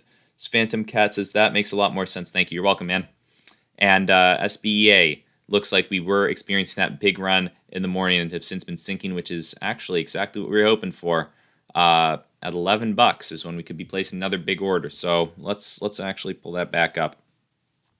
And man, you don't realize how many notifications you get on your phone until you do these live streams where you're not looking at your phone for a couple of hours. And then at the end of the live stream, I look at my phone, and just over the course of 3 hours, it's a ton of notifications. It's kind of insane. Probably not the best for mental health having that many notifications, but so be it. That's the life we live in. I get a lot of emails and all kinds of stuff. So let's buy a little bit more SBEA real quick, and we're going to try and get at least 100 shares of it on Robinhood, right? Because Robinhood, I think, is a great platform to be selling options on. That's what I like to do on Robinhood a lot. So let's try to get at least 100 shares of SBEA. There we go. Just placed another limit for 1150. Does PHUN have earnings on the 8th? I think it's the 11th that PHUN has earnings on. So let's move there for a second and just look at the chart and just confirm that. So it looks like on the 11th, November 11th, is when PHUN will have their earnings call. So not the 8th, Corey Davis. Not the 8th, but not far off from the 8th. It'll be coming up. It's down about 12% on the day, slightly outpacing DWAC. It looks like DWAC found some support at 56. We'll see if that holds. Tesla, big green bar right here. Good news for Tesla. Getting back up to 1200. It took it all the way up to 1200. And now there's a little red. It looks like some traders are wary of Tesla above 1200. I'm not. I'm still holding my Tesla, though. Let's see. A very small amount of Tesla in one of my accounts, a larger amount in another account. But let me see what Tesla's doing in the public account. So let's see how we've done on Tesla. Looks like, actually down on the day, right? It's going to be down on the day. Yeah, understandable. Okay, yeah, because Tesla closed above 1200 yesterday. So, okay, so large number of call options being sold at higher prices than the stock is currently is how you shorted. I was trying to pay attention to your options lesson yesterday, lol. So, no, the call options aren't how you short it, but it is kind of you're kind of doing the same thing, right? You're betting on stock not being as high, but shorting, I'll pull up the Vortex and use that to explain shorting. And then I will try to explain options again, right? So shorting is when people borrow shares that they don't have of a stock. And we can see right here, right? So when they talk about borrow change, that's talking about borrowed shares. Borrowed shares right here. People are borrowing shares that they don't own, right? They want to take someone else's shares. Someone's holding the stock. They borrow those shares from them and say, I'll give them back to you later. And then they pay them a little bit of interest in the meantime while they're holding those shares, right? So they borrow shares from somebody else and instantly sell them to the market. So you're essentially putting the cart before the horse when you short something, right? You're selling it, and then later on, you're hoping that it's cheaper, and you buy those shares back later and return them to people who have bought them and lent them out to you. So that's what shorting is, right? You're selling them, and then later on, once the price is cheaper, you buy them back and return them to who you borrowed them from. When you buy these when you sell these call options, we'll use PROG as an example, right? You sell these call options. Oftentimes you're naked selling them. Sometimes you can sell them if you own the underlying shares. But what these call options entail, the implication of these call options is that every call option out there is worth 100 shares of stock at the strike price, right? You can use it to buy 100 shares of stock at the strike price on or before the expiration date. So say you bought a $3 call option for PROG stock. That gives you the right to buy PROG for $3 on or before November 19th, 100 shares worth of it. And you pay this premium in between 65 cents and 70 cents for the right to do that. Now, you can once again kind of short these call options by selling them without actually owning any shares of the stock, right? You could do it both ways. You could own the stock if you want. You could own, say, 100 shares of PROG and then sell the call option, collect the premium, and then if PROG was, say it was the $4 call option you were doing that with. Say you own 100 shares of PROG, you bought it right now at 3, and you wanted to make money on this trade by selling the $4 call option. You'd sell these call options. You would sell one if you owned 100 shares of PROG, and you'd get a premium between 40 cents and 45 cents because that's the bid and the ask, multiplied by 100, so really 40 or $45. And then you would hope that PROG didn't go above $4 by the end of the strike date, right? So by November 19th, you wouldn't want. So PHUN just broke 330. We'll take a look at that in 1 second. You wouldn't want the underline. You wouldn't want PROG to be above $4 if you were selling the option. Now, you could also do that by selling it naked, right? You could sell it without owning the underlying shares, because if you do own the underlying shares, you don't have to worry about anything. Say it does go above 4, then you just hand over those 100 shares to whoever bought the call option, and that's the end of the story. If you haven't already owned PROG, if you don't own PROG and you sell the call option, then you're going to be obligated to give someone 100 shares of stock that you don't have. And if this strike date comes around and you don't have the shares, then you're going to have to buy the shares at the market and give it to them. So when institutions sell massive quantities of these call options, it's really putting up a lot of risk. And they will start hedging their bets before the actual strike date itself, because that would just create a huge market frenzy where a ton of people are willing to pay basically whatever they can, because they have to buy the shares of stock to fulfill their part of the contract, right? They'd be willing to pay whatever they could for PROG stock if they waited till the last moment. So typically, before the strike date actually happens, institutions will start hedging their bets by buying up shares of the stock slowly if they don't own them already, because they will need to eventually hand out those shares to people who have bought those call options that are in the money. So hopefully that is a decent explanation. It's better, I think. I'm better at explaining stuff when I can make a video about it and figure out, almost write a script, figure out exactly how I want to say things. Hopefully that was a decent explanation. Thanks for all the info, Rob. It's much appreciated. Yep, do my best. I do my best. That might not have been the best explanation. Hopefully that explained, though, what happens when institutions sell these call options and why it's very bullish for the stock to see a lot of these call options becoming in the money, right? Because when they're in the money, that's when institutions get worried that they're going to have to start buying up shares on the strike date, and they'll likely start doing it before to start covering their position. However, in this situation, when it also works the other way, right? Because some of these call options that are in the money, right, the $3 calls, the $2.50 calls, institutions likely already have the underlying shares of the stock to cover those call options, right? So if we then moved below 3 and it looked like we were going to expire, like these options were going to expire below $3, right? Like they were going to expire worthless, then it could actually mean that some institutions have to, or are then allowed to sell their shares of the stock because they're no longer worried that they're going to expire in the money. So it works both ways. It's bearish when the stock is moving down. It's bullish when the stock is moving up, as people have to obligate these contracts. So where do you buy ASM? Take a look at ASM. Avino Silver and Gold Mines. Okay, so 94 cents. Yeah, it's silver and gold mine. I guess, you could probably buy it anywhere, right? You could buy it on most, it doesn't look, is it an OTC? I don't think it is. It looks like it's just a stock. You could buy it anywhere, it looks like, on Robinhood probably, on Thinkorswim right here. It looks like you could buy ASM anywhere. But one thing that I did want to look at was this on StockTwits. Something that I noticed before the market opened was Jasminecoin. I've not heard of this. I've seen it on the watch list a couple times, right, on the most active. But I'm not sure what this coin is. But it seems to be getting a decent amount of attention. It's up 125%, it looks like, on the day. Let me pull up CoinMarketCap and see what's going on with it. So, Jasminecoin. Let's see what happened over the past couple of weeks with Jasminecoin. Okay, so it looks like it was trading much higher, above $1, and then it's more recently tanked, and it's starting to move back up again. That's interesting. I wonder why. Maybe there was a lot of inflation with the coin. A lot of miners might have come in and mined it. Number 211 with a live market cap of $1 billion, it looks like. Circulating supply of 4.7 billion. So what's it trading? It's trading at 28 cents right now. So that's interesting. I don't know why Jasminecoin would pump, but if it did, I'm in Jasmine. It's all about data. Okay.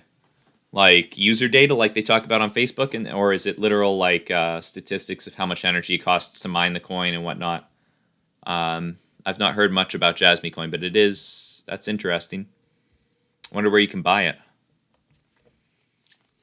Let's see what happened with Shiba Inu. Probably going to pull back lots as FA.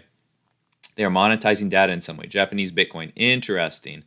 Since many companies are moving into Texas, would it be fair to say XLA would grow? Well, let's look. We'll take a peek at XELA. But so is this the energy company? Is this in energy? Let's see. XELA.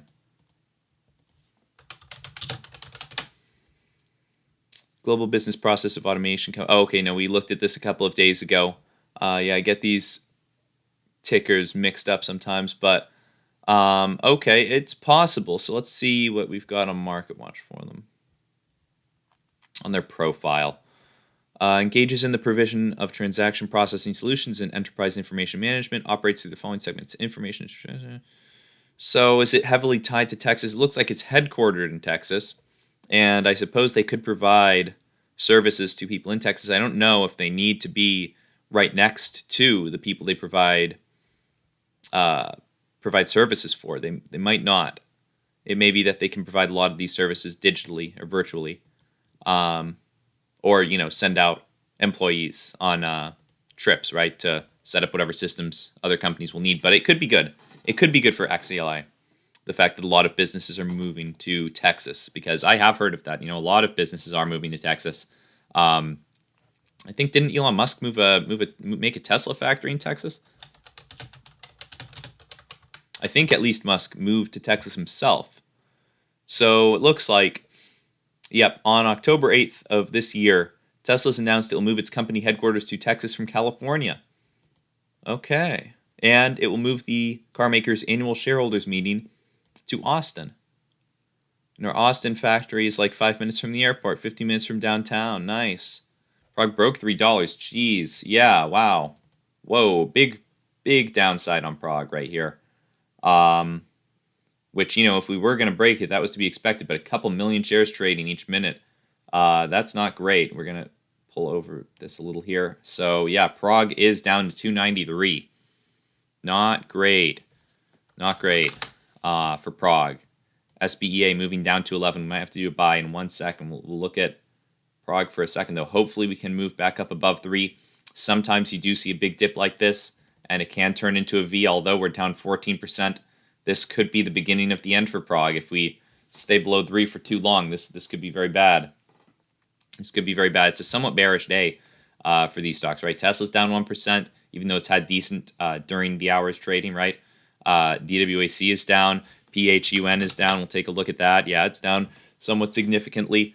And PROG now down below 3. We were not hoping for that. That's really not ideal, especially regarding what we were just discussing with the options contracts.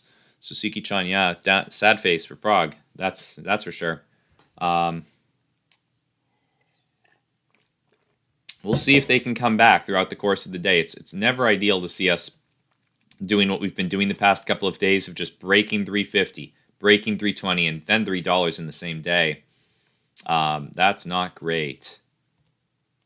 Looks like we barely even used 320, right? We ended up dipping below, and then instantly we tried to get back above a couple of times to use it as support, but then it just acted as resistance instead and helped to push us through 3, it looks like. So that is unfortunate for PROG.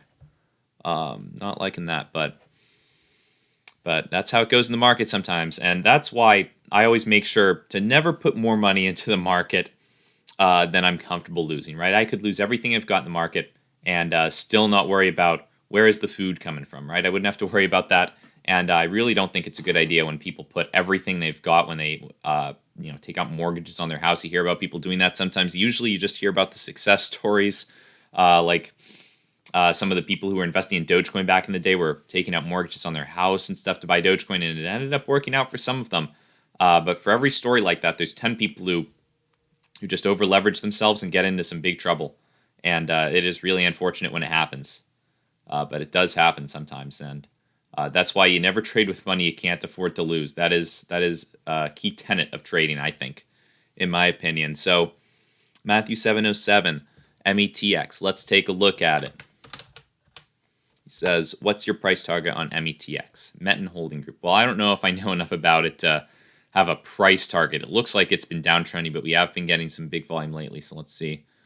Let's see when this first started going on. So around the 25th. Okay. Strategic partnership. AGM Group reports with Metin Holding for R&D support for blockchain applications. All right, and the Metin deal. So they're moving up on the partnership for their blockchain and crypto mining business. All right. So that could be doing well. You know, it could be doing well, especially if crypto moves up. And we'll take a look at crypto right now. We've got coin market cap right here, and crypto's, at least Bitcoin, is near its all-time high. If you look at the past year, we're very close, right? The all-time highs that we saw just a couple of days or weeks ago on October 19th, $65,992. So right now we're at 63.4. So we're getting very close. Katrina Salazar, thanks for telling me not to sell Tesla last week. I don't know if I said it in those words, right? I at least said I was holding my Tesla still. I never give personalized advice. I never say what to do or not do. But yeah, we are moving up. So that is good. We have been doing good over the past couple of days. I know a lot of people, a lot of traders, even traders that I respect, like Umar Ashraf, thought that we would be getting a bounce off of 9 to the downside. And, I knew it was possible, but I didn't think that would be the case. And it looks like it wasn't. This Hertz deal really came through for Tesla. Although, this is something I wanted to discuss. The Tesla deal, Elon Musk. Let's see if I still have that article pulled up. No, I don't have it right here, but let me pull it up. Elon Musk was actually just bashing Tesla a little bit, it sounded like. So what ended up happening with Tesla today is Tesla shares declined after Musk tweeted on the lack of the Hertz contract, right? So the reason why Tesla was pumping up so much, if we look back at the past bit, is on this day right here, when we moved up from when we opened at 950 and closed above 1,000. It was on this news that Tesla would have a partnership with Hertz. They'd be giving them 100,000 vehicles for its rental car fleet. And Musk actually just downplayed the deal, right? He said that they haven't signed a contract yet with Hertz, though Hertz seems incredibly excited about it. So Hertz seems very ecstatic that they have this deal going on. I don't think that the deal is going to fall out anytime soon. So good stuff there, but it is interesting to see Musk up to his old shenanigans. You never know what he's going to say. Sometimes the bearish things that he says about Tesla end up moving it up the most. So it is interesting to see him downplaying that. And I'm actually curious if we can't find the tweet of Elon tweeting that out. So I don't know if it said he tweeted. I believe it said he tweeted that. So let's see. Elon Musk. Let's see what he's tweeted recently. So he has tweeted out something interesting, and it looks like potentially Mandarin, potentially some other language, but it says humankind, and then a bunch of other symbols that I do not understand. So let's see what he's tweeted. I'm thinking of starting a new university, Texas Institute of Technology and Science. That sounds amazing. Tuition is in Dogecoin, and you get a discount if you have a dog. Oh, wow. That's cool. So you might just be messing around with that, it sounds like. But I wouldn't put it past him to do that. He might actually do that. But let's see what the heck happened with Dogecoin when he said that. I didn't realize he tweeted about Dogecoin again. Let's see. This might be the beginning of something. Dogecoin is up. Oh, you know what? Dogecoin was spiking a little bit a couple days ago, and it looks like he said that. Today is the 2nd. He said that on the 31st, and actually I think Dogecoin might have been up on the 31st. Let's see what happened with Dogecoin's price. So over the past 7 days, the 28th. No, it looks like it spiked actually before he sent out that tweet, and then if we click on this, at 2:20 he tweeted about it, and if we zoom in, we can see that at 229 is when, well, 220 is when Dogecoin, yeah, really did start spiking up a little bit. It didn't gain too much traction, right? Elon's tweeted about Dogecoin several times, but it did add several percent, several, $100 million flowed into Dogecoin if you look at the market cap. So yeah, good stuff. Good stuff. He certainly helped out. Getting my average down pretty good on Sbea. Yeah, me too. Let's see what's Sbea doing. I haven't looked at it in a second. Let's see. Let's pull up here. Down 1139. Yeah, let's put it in order at 11. Oh shoot, it looks like we touched. Yeah, that's right. We touched 11. Let's put in another order for 11. Hope it hits. 11 looks like it might be a place to bounce off of, but who knows? Who knows? It might go down lower. I wish that they were selling options contracts, though. I would love to sell some put contracts. That would be nice. So let's do another limit at 11. I'll buy another 20 shares of it there. There we go. Okay, so I sold Tesla and bought PROG. What a wrong decision, Suzuki-chan. Yeah. Yeah, that wasn't the best call. Not today, at least, when PROG is down big, but it looks like we're getting back up to 3. We're getting very close. And Trebles has 126 likes. Nice. We are doing very well in the likes. It's only 1042. So we've still got a decent amount of the stream left. And yesterday, I think we got up to 170 likes yesterday. So let's see if we can beat that record. It's possible. No guarantees, but let's see if we can't beat that record right there. Of 170 likes, we could maybe get a couple more. We have 126 right now, and we actually have 126 viewers. So we've done pretty good. So PROG back to $3 on hammer candle. So yeah, it looks like it was, but now we are down a little bit, right? We're down at 298. So PROG has been suffering. Tesla, on the other hand, very close to 12. It looks like we hit 12 again and then bounced off. So 1190 is where we are with Tesla. DWAC still sitting at the $56 support. Not much to report on DWAC ever since we hit that. We saw a bit of volatility in the morning, but have stagnated a little bit, which is decent, right? We don't want to fall with DWAC. We'd much rather that we stagnate at 56 than continue falling. So not bad. SBEA is looking like it's bouncing a little bit off of 11, but let's see if we can't get back down there and get that order to execute. I probably should have done it when it was actually at 11 the first time, but so be it. CRTX sudden death play. Let's take a look at CRTX. Crtx. So let's see what the news is. Okay, so awaits seizure drug approval. Or actually, no, that's a different company. This is just a generalized headline. So, and that was on the 31st too. So CRTX, Crtx. Let me get rid of this Dogecoin tweet from Elon. Whew. And CRTX, Crtx Inc. So let's see what they have going for them. Crtx positive lessons to be learned from disappointing results, says Seeking Alpha. Their Alzheimer's drug candidate appears to help those in early stages of the disease who have active some kind of infection.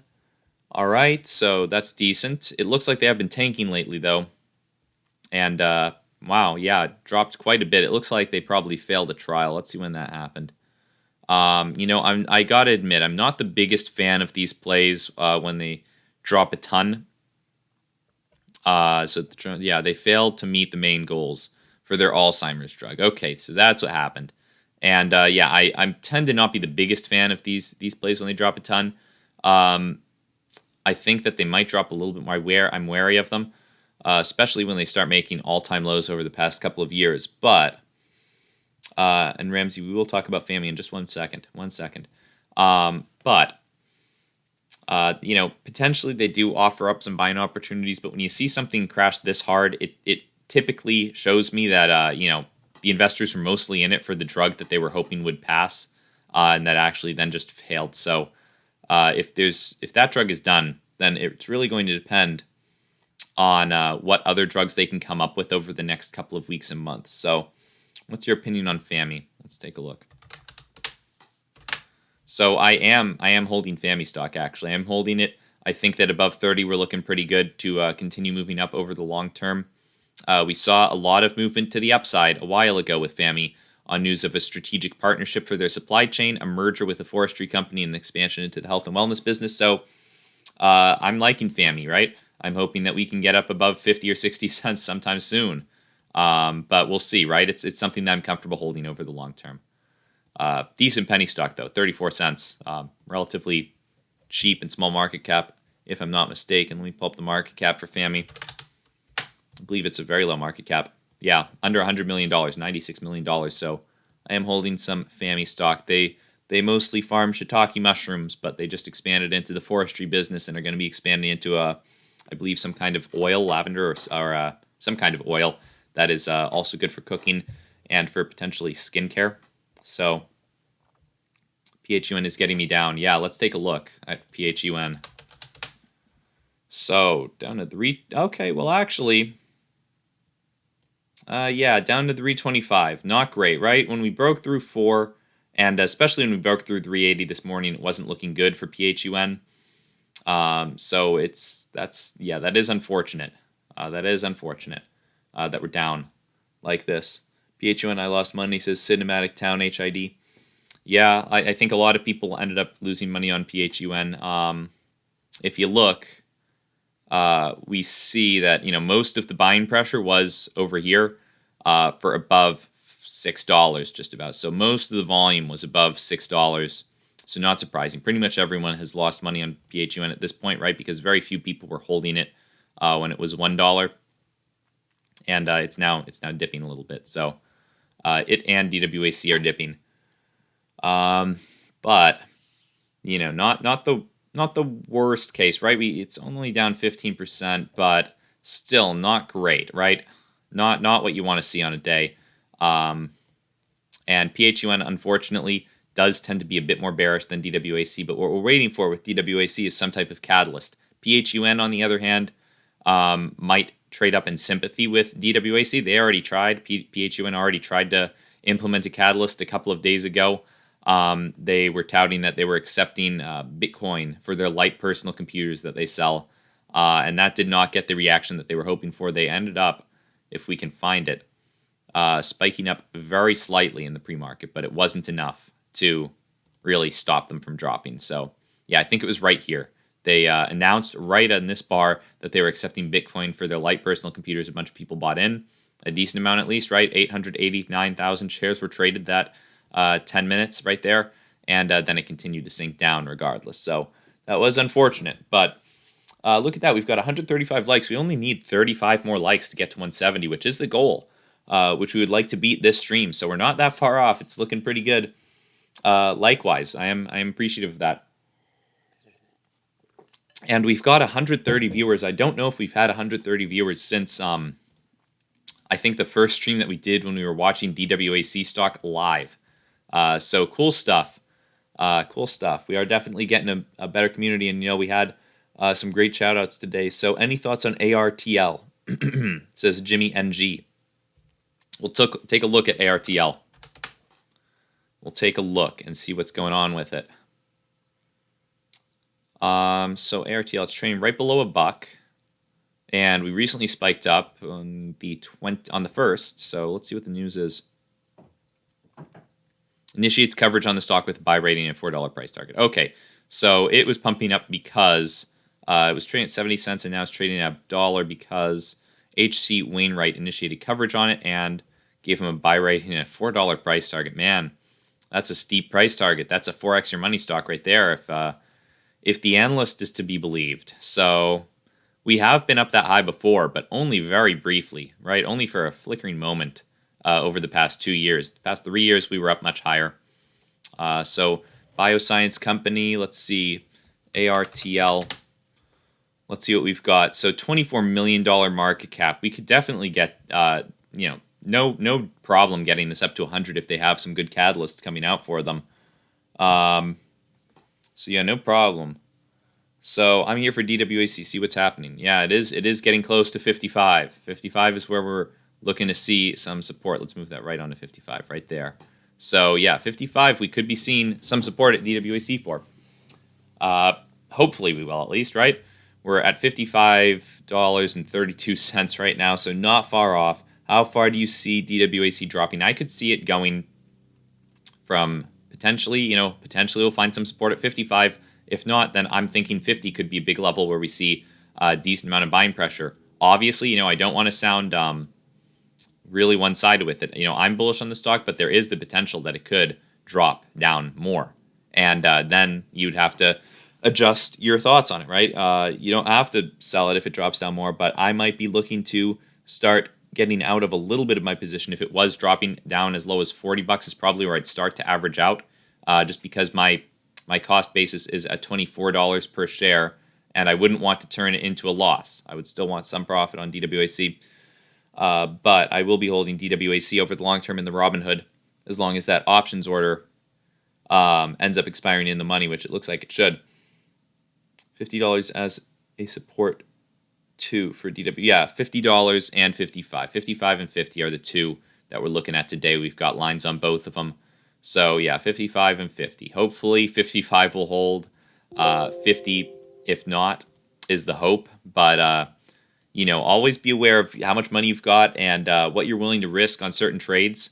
I think that's important. So I would, at $40 likely be starting to average out of the position.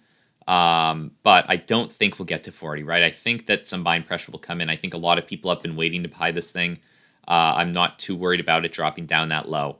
So that's what I think about DWAC. But yeah, we're doing really good with these likes. ASM and Jasmine exploding, bro. Everyone is dumping the other coins for them. Okay. So yeah, Jasminecoin we were talking about, Randy the Ape, who might be a bot, who never says anything other than buying more AMC and DWAC daily. Maybe you are, Randy. Are you real, though? I'm curious.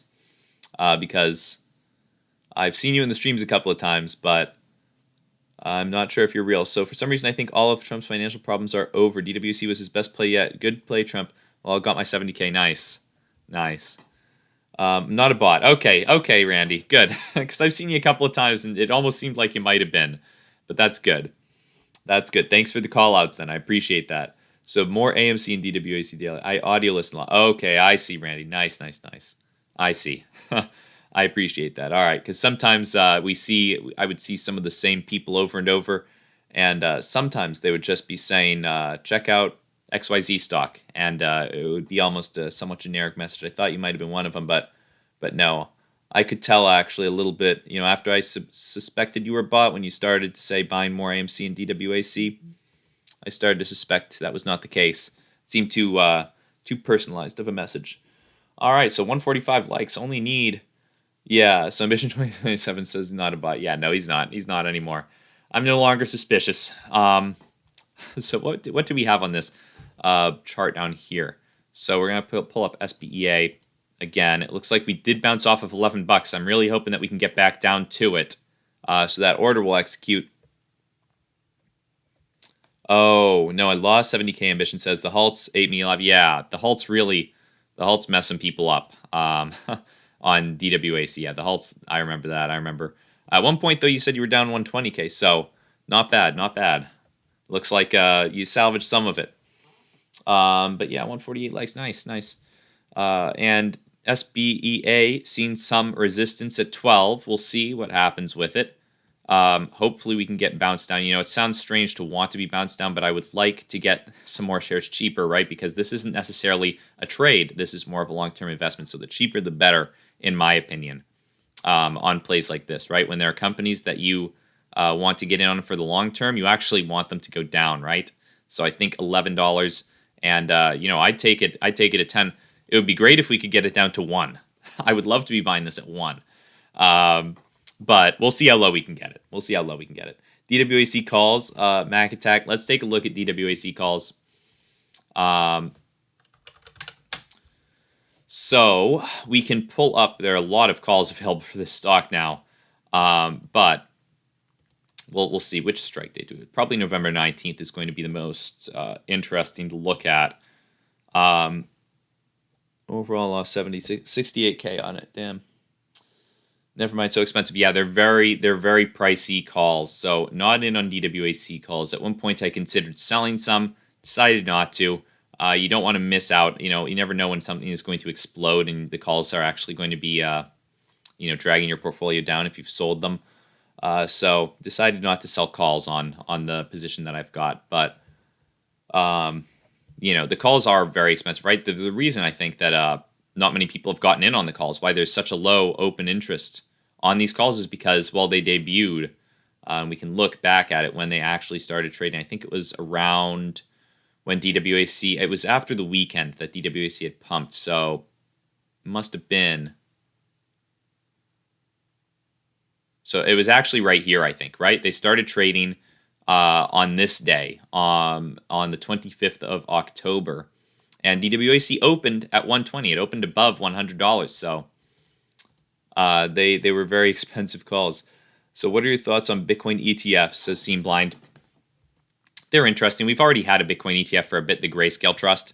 Or actually, that was a fund, something. So not an ETF, rather, but a fund. That was a hedge fund. But Bitcoin ETFs could be good for, I guess, people putting them in their portfolios and just buying and holding. If they're too scared to buy Bitcoin itself. It doesn't make too much sense, though, because Bitcoin, if the ETF is just going to track the price of Bitcoin, you may as well just buy the Bitcoin, right, and actually hold the thing instead of the ETF. So it could expand the market that it's available for, right? That more people might actually end up buying it because they're worried of cryptocurrency, right? They would be much more comfortable buying an ETF that just looks like a stock than buying Bitcoin, which looks like a crypto. So it could increase the buying power for it, but I don't think many people are inhibited by buying Bitcoin, right? I don't think that many people are. Wary of buying the coin itself. I think that institutions have started to accept it somewhat widely. Obviously, looking at coin market cap, we can pull that up. It's got over $1 trillion market cap, so I don't think that institutions are fearful of buying Bitcoin itself. It's trading near its all-time highs, and maybe the ETF could make it more available to some people. But Bitcoin seems pretty available as it is right now. I know people are very bullish on the ETFs. I've heard a lot of talk about them. A lot of people have been saying that they're going to be great for the price of Bitcoin, and they likely will be, right? They can't hurt it. The fact that more people can buy Bitcoin, but it could be interesting to see how options end up affecting, right, those ETFs. If you can trade options on them, it could be interesting to see that. So I got 150 shares of DWAC. Selling calls now is bad if it goes up, right? That is correct. Yeah. So if you have shares of DWAC and you end up selling, if you have 150, you can only sell one call. So it looks like we're in the same boat. We've both got 150 shares of it. We could only sell one call each. And say we wanted to sell the $100 call for November 19th, we'd essentially be collecting $120 to $135 profit, somewhere in between there, for selling that call. And then as long as DWAC ended below $100 by November 19th, we wouldn't have to worry about giving over those shares. So let's see, Stockrader, can you look at ASM? I will look at ASM. And I do not have Super Chat on. I don't think you can even do Super Chats until you have 10,000 subs, Stockrader. So no, I do not have it on. But ASM, so Venus Silver and Gold Mines. Yeah, we were looking at this one just a bit ago. Let's see what it's done over the past year. Probably not its heights, yeah. So, oh, wow, what happened there? A lot of volume on this day. Interesting. But yeah, silver and gold mine, interesting one. I like silver and gold mines, right? I'm big on those. I hold quite a few mining companies because I think that precious metals will probably be moving up as inflation really ramps up. And once people come to accept just how bad the inflation is likely going to be, I think that yeah, these silver and gold mines will be great investments. So I don't know too specifically what each of them are all about, right? I just kind of throw my money into a basket of a bunch of them. Not an ETF. I do buy them individually, but just put a little bit in a bunch. I haven't actually bought ASM though, I don't think. But this is it. This is potentially a good one, right? Though I think it's tough to say exactly which ones are going to be the ones that profit the most. No, I'm talking about the crypto and Coinbase's stock radar. Oh, well, right. We won't bother with ASM token. We'll just pull up SBEA for a second and then head over to CoinMarketCap. So Let's see. ASM Assemble Protocol. Interesting. Can't say I've heard of this one, but it's up decently on the day. Heat reached highs of 21, almost 22 cents. It was down at 16 cents earlier. Over the past month, we were down at 3 cents. And then over the past year, okay, we have seen spikes up all the way to 53 cents. So let's see. What is the news? It would be nice if CoinMarketCap had... Okay, there is some news. Nice, nice. So we'll look at that in 1 second. But let's see. Market cap of $133 million. So relatively low. And fully diluted $264 million. Not bad, though. Not bad. Very low market cap. We have been climbing. Seen big volume on it. That's interesting. Let's see what the news is, if there's any news. It looks like the most recent news is from 10 days ago. So I'm not sure why it's pumping today, but that is interesting that it's moving up. So yeah, I mean, whenever you see a crypto this low in market cap, there is the potential that it will be one of the next big ones that spikes up huge, or at least that you could double your money. So there is potential with it. There for sure is potential, but so yeah, 10 days ago, what happened? Okay, I'm guessing that's around here. So let's actually look at that news and see what happened with it. Okay, they got listed on Coinbase. All right. Yeah, that's promising. That's promising. Still very low market cap, but there are a lot of cryptos available on Coinbase. So that's not by any means a guarantee that it'll spike up as high as coins like Shiba Inu or anything like that. But interesting. It has been moving up. Talking about cryptos on Coinbase. Yep. That baby is gonna moon. Yeah, it might. Ape Gang starting to buy it up. DWAC down to 55. When is Trump going to make it great again? Yeah, I'm hoping soon. It's audited too, unlike Squid, cheap and low cap. Yeah, that is promising. Maybe I'll buy a little bit of it. You know, I do like to throw money into these speculative plays. That's what I did with SHIB, and more than doubled. I think I'm up 800% or something like that right now. I sold most of it already though, so I didn't get the whole thing to be up 800%, and I did not have much in the Weeble at the time. Still don't have a ton, but I will point out, if you guys, I will also show you this. 1 second. So here is something you guys can do. Let me pull up the page. If none of you have done this yet, or if any of you haven't, then you have the opportunity in the description of this video, in the description of all of my videos. I will select the right page. Okay, so here we go. I'm going to live open up one of these stocks that I got from this program. So in the description of my videos, even this video, you can get 2 free stocks worth up to $2,300 when you open an account with Weeble. All you have to do is click on the link, open the account, click get my free stocks and all that, and you make your account basically, and they give you a free stock for doing that, as well as they give you another stock when you make an initial deposit of $1. So any of my videos, you can do that if you wish. Now I will show you. I actually am on Weeble right here. Hopefully this is a decent view of it. On Weeble right here, I've got the stock to be claimed. So let's see what happens when I open it. I will open this live on the video. Let's see what stock it is. So then you just click claim now. And it was OPK worth $3.84. So there we go. Just got a free stock right there. If you guys are interested. All right, so let's pull this stuff back up. We've got a bunch of tabs open now, but let's see. Ambition, Rob, do you think you should start pulling out of DWAC at end of day, then back in if it's worth it next day, then just watch the news on it? Potentially. I will likely start pulling out of DWAC if it hits $40 or $45. You know, if we start dropping below the $50 support, that's when I would likely start to sell my DWAC. Not too worried about the profit, right? Obviously, it's going to be a profitable position, but I would rather not miss out on, you know, some late night news coming out. I am not watching the markets 24/7, unfortunately. So, if something did happen at, say I pulled out of it, midday, right? Say I pulled out of it around 12 or 1 today, and then at 5 o'clock, something happened and it started spiking up big. I wouldn't want to miss out on that, but obviously I will try to protect the downside, right, by selling around 40, 45. Still up almost 100% at that point, right? We're up 130% right now.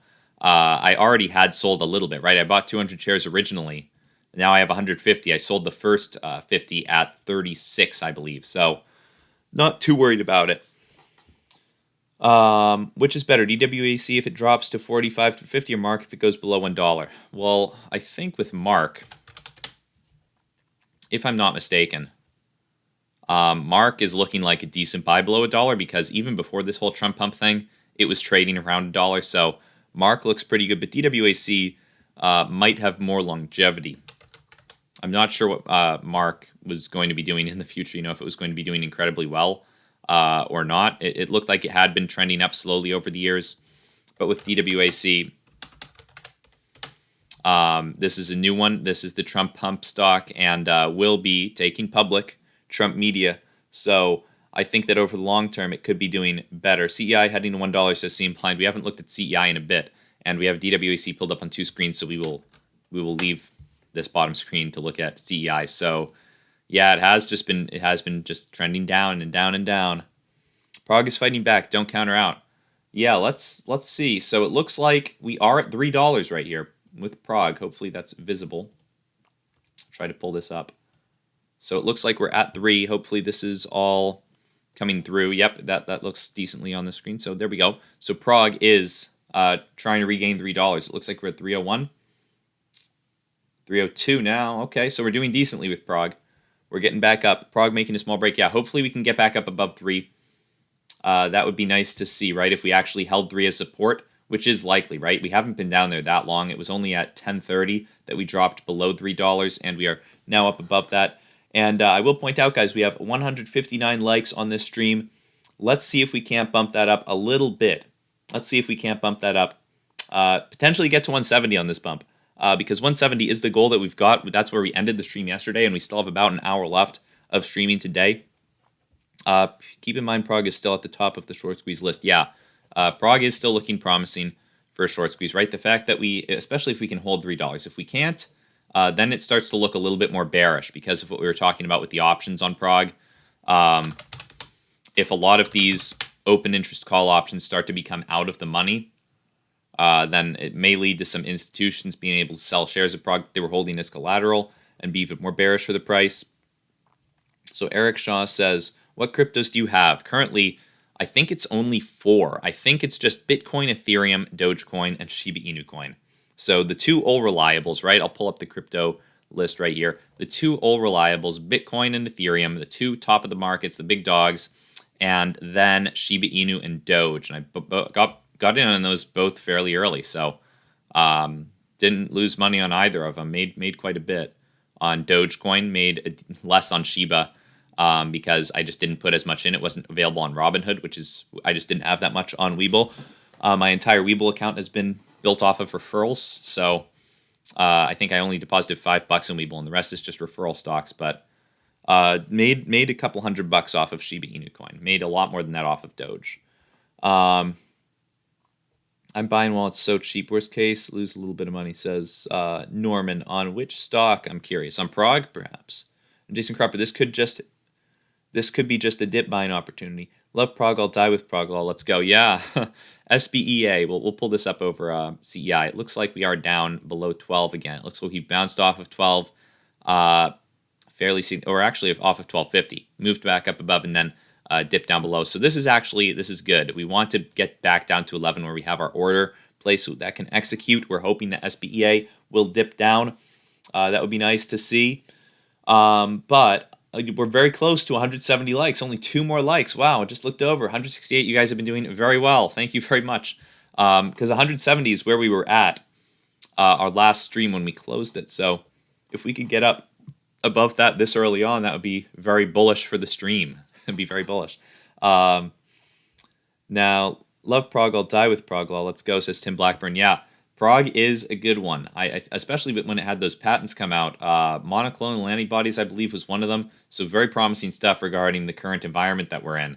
But PROG is this isn't the worst pullback that we've seen. It looks the worst dollar wise, but percentage wise, moving from 350 down to below 224. It looks like that's pretty significant. Granted, we were technically up at 441.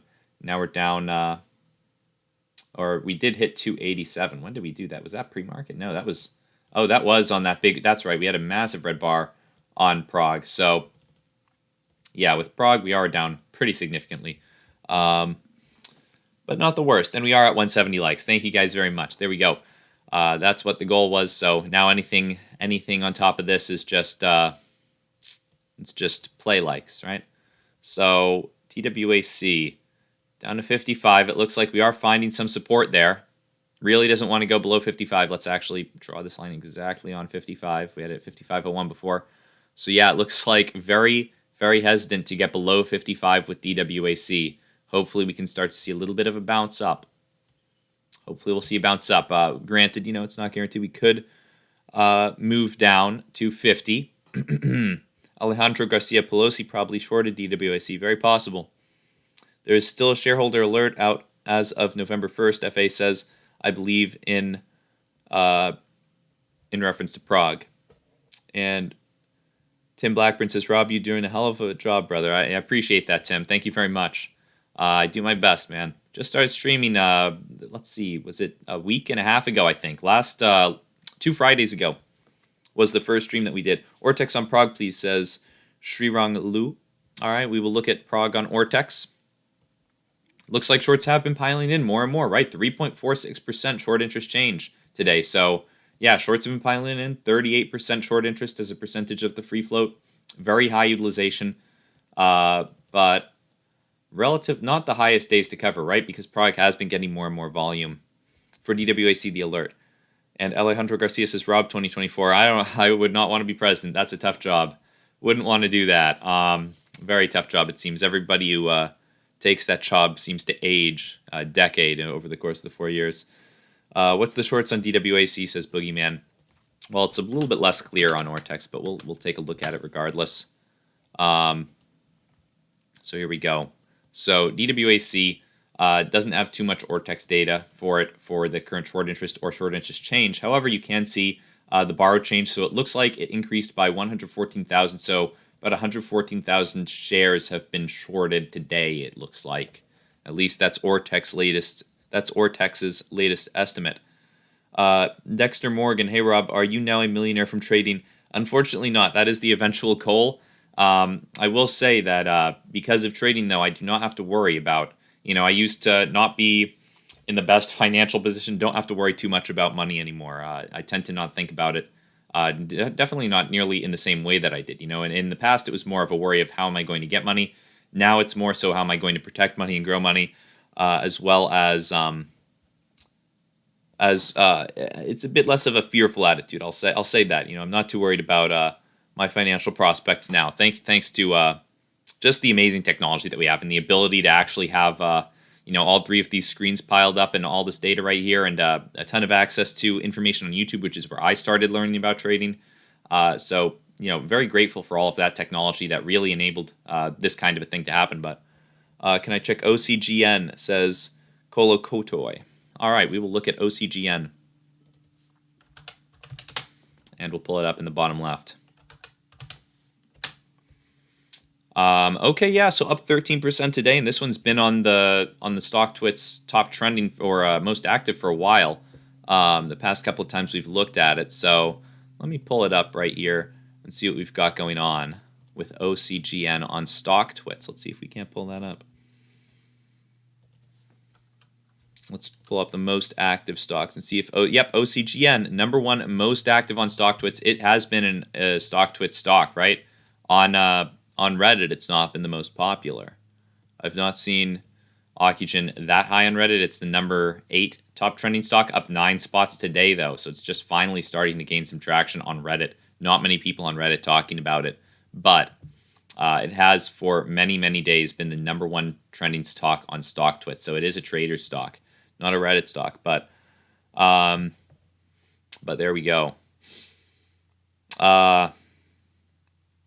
Okay, so Vivi Ruddock says, who is Brandon? Well, it's an interesting story. So I think it was a NASCAR race. It was some kind of sporting event, I believe. And so I will explain briefly who Brandon is for Vivi Ruddock. So Brandon was some kind of sports guy. I don't know really who he was, but it doesn't actually matter, right? Because people are not talking about Brandon when they say, let's go Brandon. There is basically a meme. There was a video of a reporter talking about this guy who won a race or something, and the crowd was chanting, F you Biden. And it was right after this guy had won the race, and the reporter either mistakenly heard "Let's go Brandon" as the chant, and so essentially it's synonymous with "F you Biden." That's basically what "Let's go Brandon" is all about.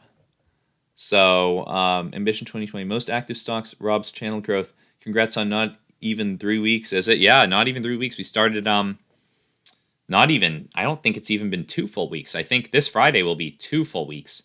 But last Friday was I remember the 1 week anniversary of starting these streams. So I have been making videos for a bit, a couple of months. I think I started that sometime in late June, right? I think July 1st was when I got my first couple of subscribers, and my first video was out in June, though June 30th, I think. So PROG is not tapped out, up off the mat now. Tim Blackburn says, "Well said, Rob. Good job. Thank you. I appreciate that." Hi, Rob. Just joined today, says Paul Blackford. Any hope for PHUN? I'm losing mine. Yeah, PHUN isn't looking good. DWAC isn't looking great either, right? They're both down. DWAC, though, has a support level at 55. PHUN, if we look, has broken through the support levels that we had for them. Right now, it's just the big after-hours gap. If we look, we can take a look at the past year. Now it's just continuing to fill this gap, and really the best support we've got for it is at $2 if we're actually looking at a technical level. So not ideal, not what we want to see with PHUN. But we were talking about the importance of that $4 support and then 380. So it did break down pretty quickly through both of them, right? It saw a little bit of hope at 380 right here, and then today it just blasted right through it. So it's not looking great for PHUN, and it's understandable. Tuna Angel, no choice but to average down on PHUN. Thank you, Rob, says Vivi. You're welcome for the explanation. Dexter Morgan says, man, your channel will be huge. You'll eclipse Meet Kevin pretty soon. I don't know about that. Meet Kevin, he's pumping out so many videos a day, man.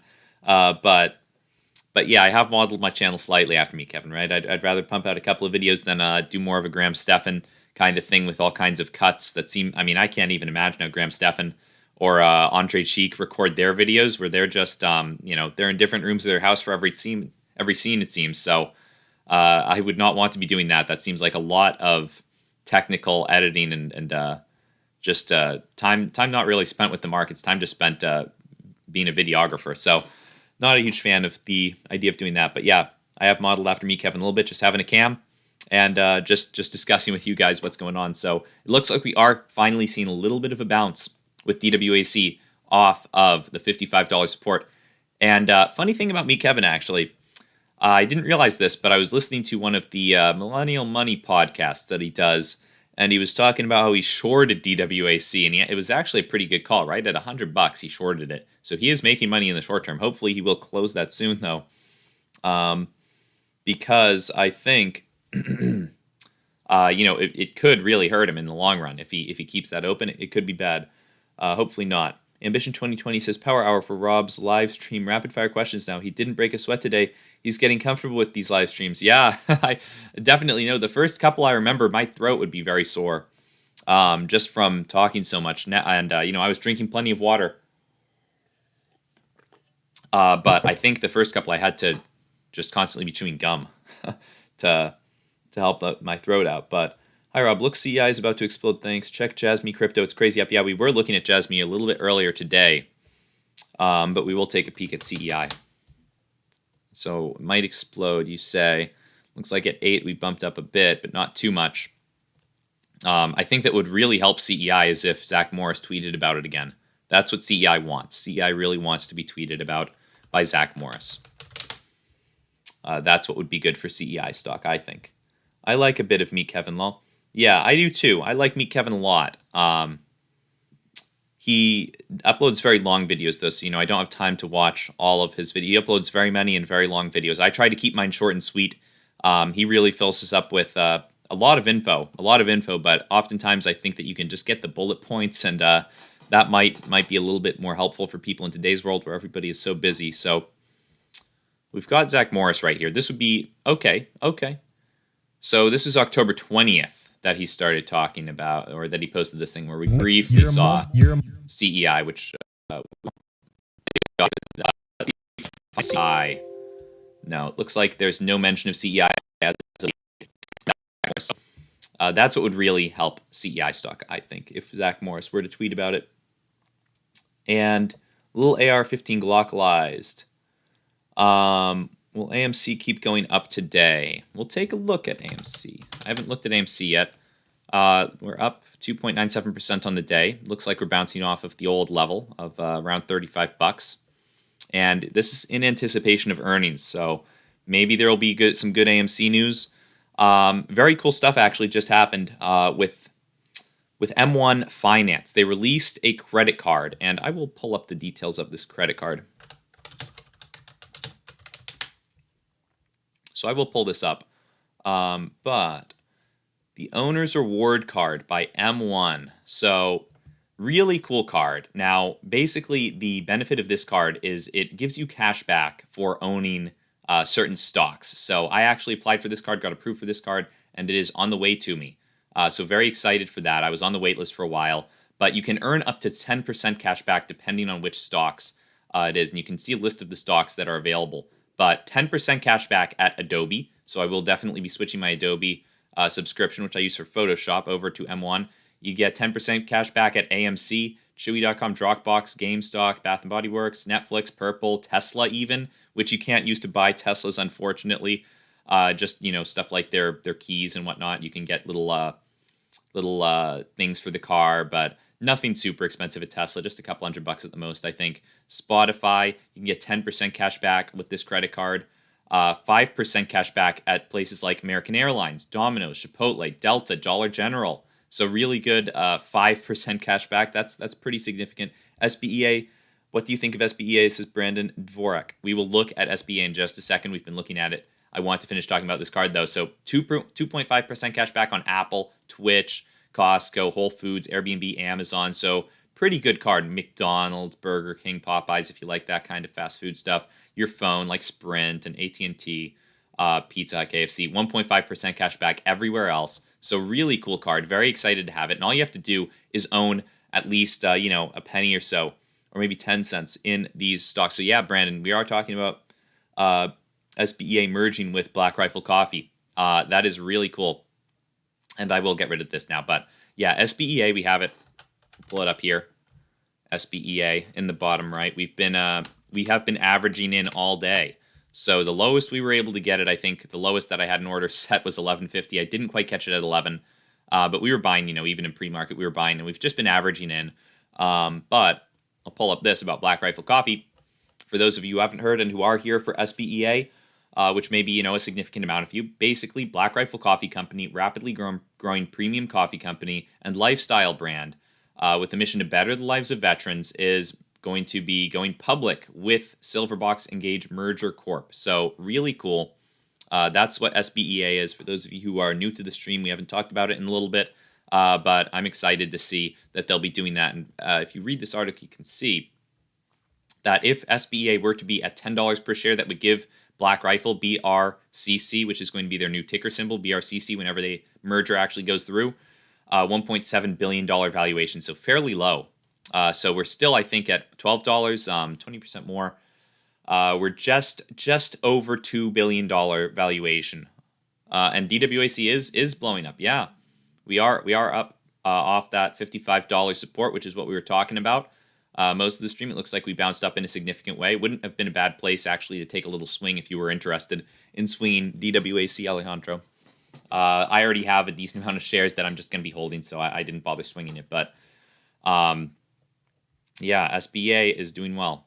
And it actually, funny thing, similar to what happened with DWAC, it got killed off in early morning trading with a halt that just discouraged traders, right? I think around here we got halted at 9:32. It didn't open up until 9:37, so a 5-minute halt. And then big negative pressure came in, and just we've been trending down a little bit since then until we bounced off of 11. So hopefully we'll actually get back down to 11, and I can get a couple more shares in.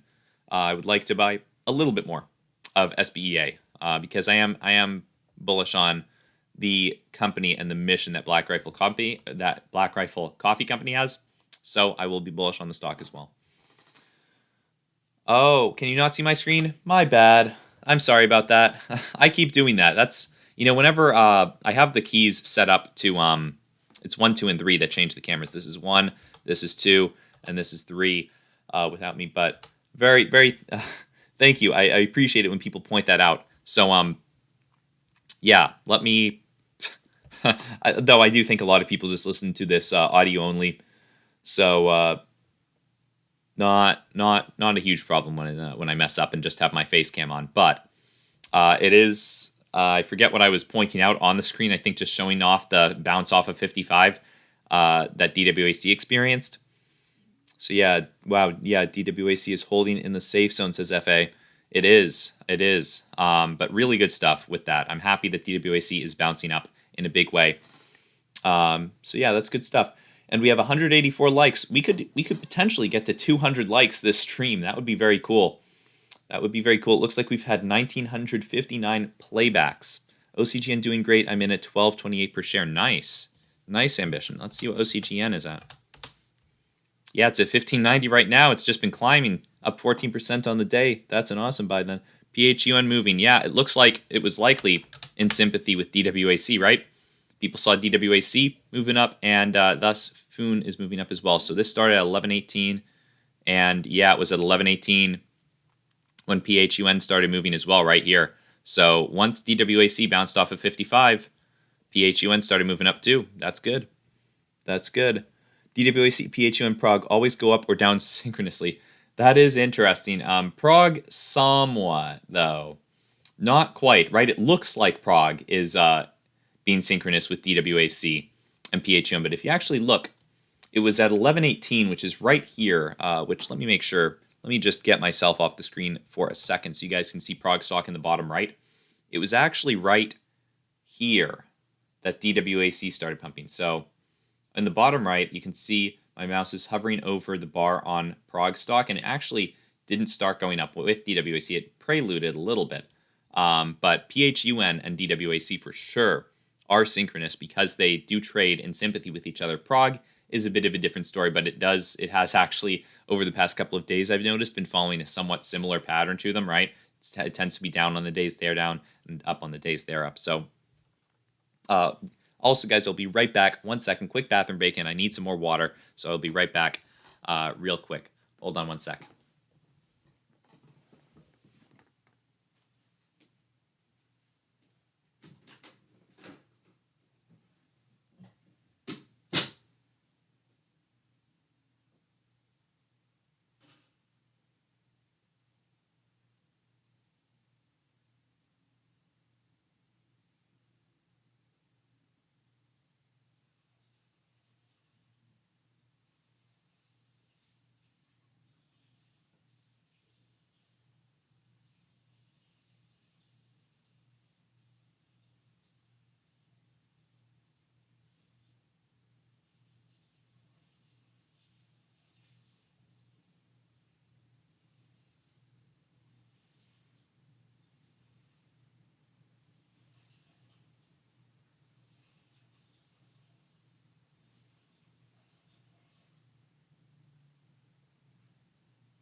All right, and we are back. Okay. So, what has happened since I left? It looks like DWAC has cooled off. It hasn't started moving down, but we aren't moving up as we were just a couple minutes ago. So, that's good, though, that we're at 57. I'd much rather that than at 55, right? It's never good to see yourself sitting at a support level like this for a long, long period of time. That was a decent amount of time to be sitting there for. So, oh, wow, we are getting very close to 200 likes, so we've got 30 minutes left to get there. We're at 190. That would be cool if we could get to 200. We'll have to see what happens, though. PHUN also cooling off, as is expected, right? It's probably going to follow exactly what DWAC does. And PROG, still above 3. Really good. The fact that we were able to get back above 3.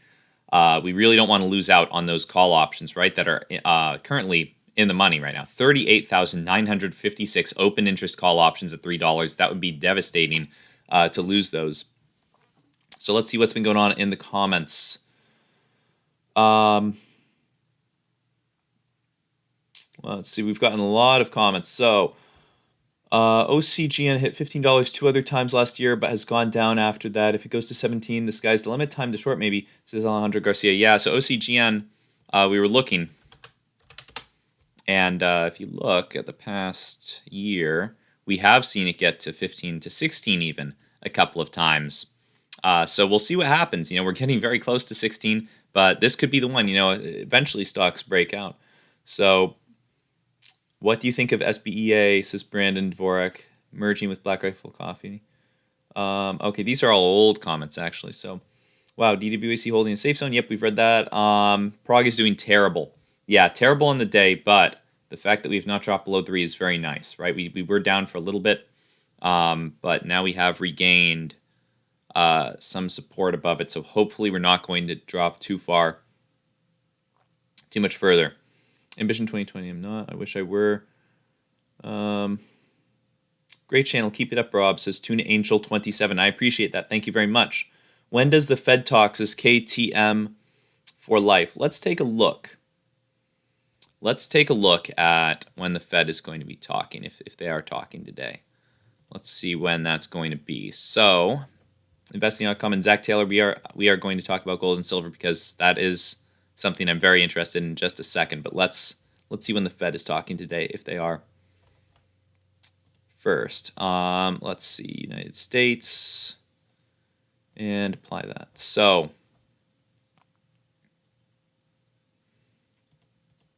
let's see. Let me filter out 2 more important events.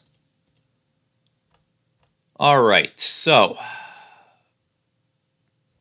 let's pull this up here. The economic calendar we have. So it looks like nothing from the Fed here. On the 3rd, on November 3rd, FOMC statement, let's see. Federal Open Markets Committee. So Federal Reserve's Federal Open Markets Committee statement is a primary tool the panel uses to communicate with investors about monetary policy. That is happening on November 3rd. So November 3rd, the FOMC is speaking, and they'll be doing a press conference as well as giving out the Fed interest rate decision, likely just to keep it the same. I don't think that they will change it. They keep talking about raising interest rates, but I really don't see it happening anytime soon. And that leads us into the next topic of discussion, gold and silver, where I think those are going. I think those are definitely being undervalued right now, not just in terms of inflation, but in terms of how much money has been printed over the past couple of years. We'll take a look. We'll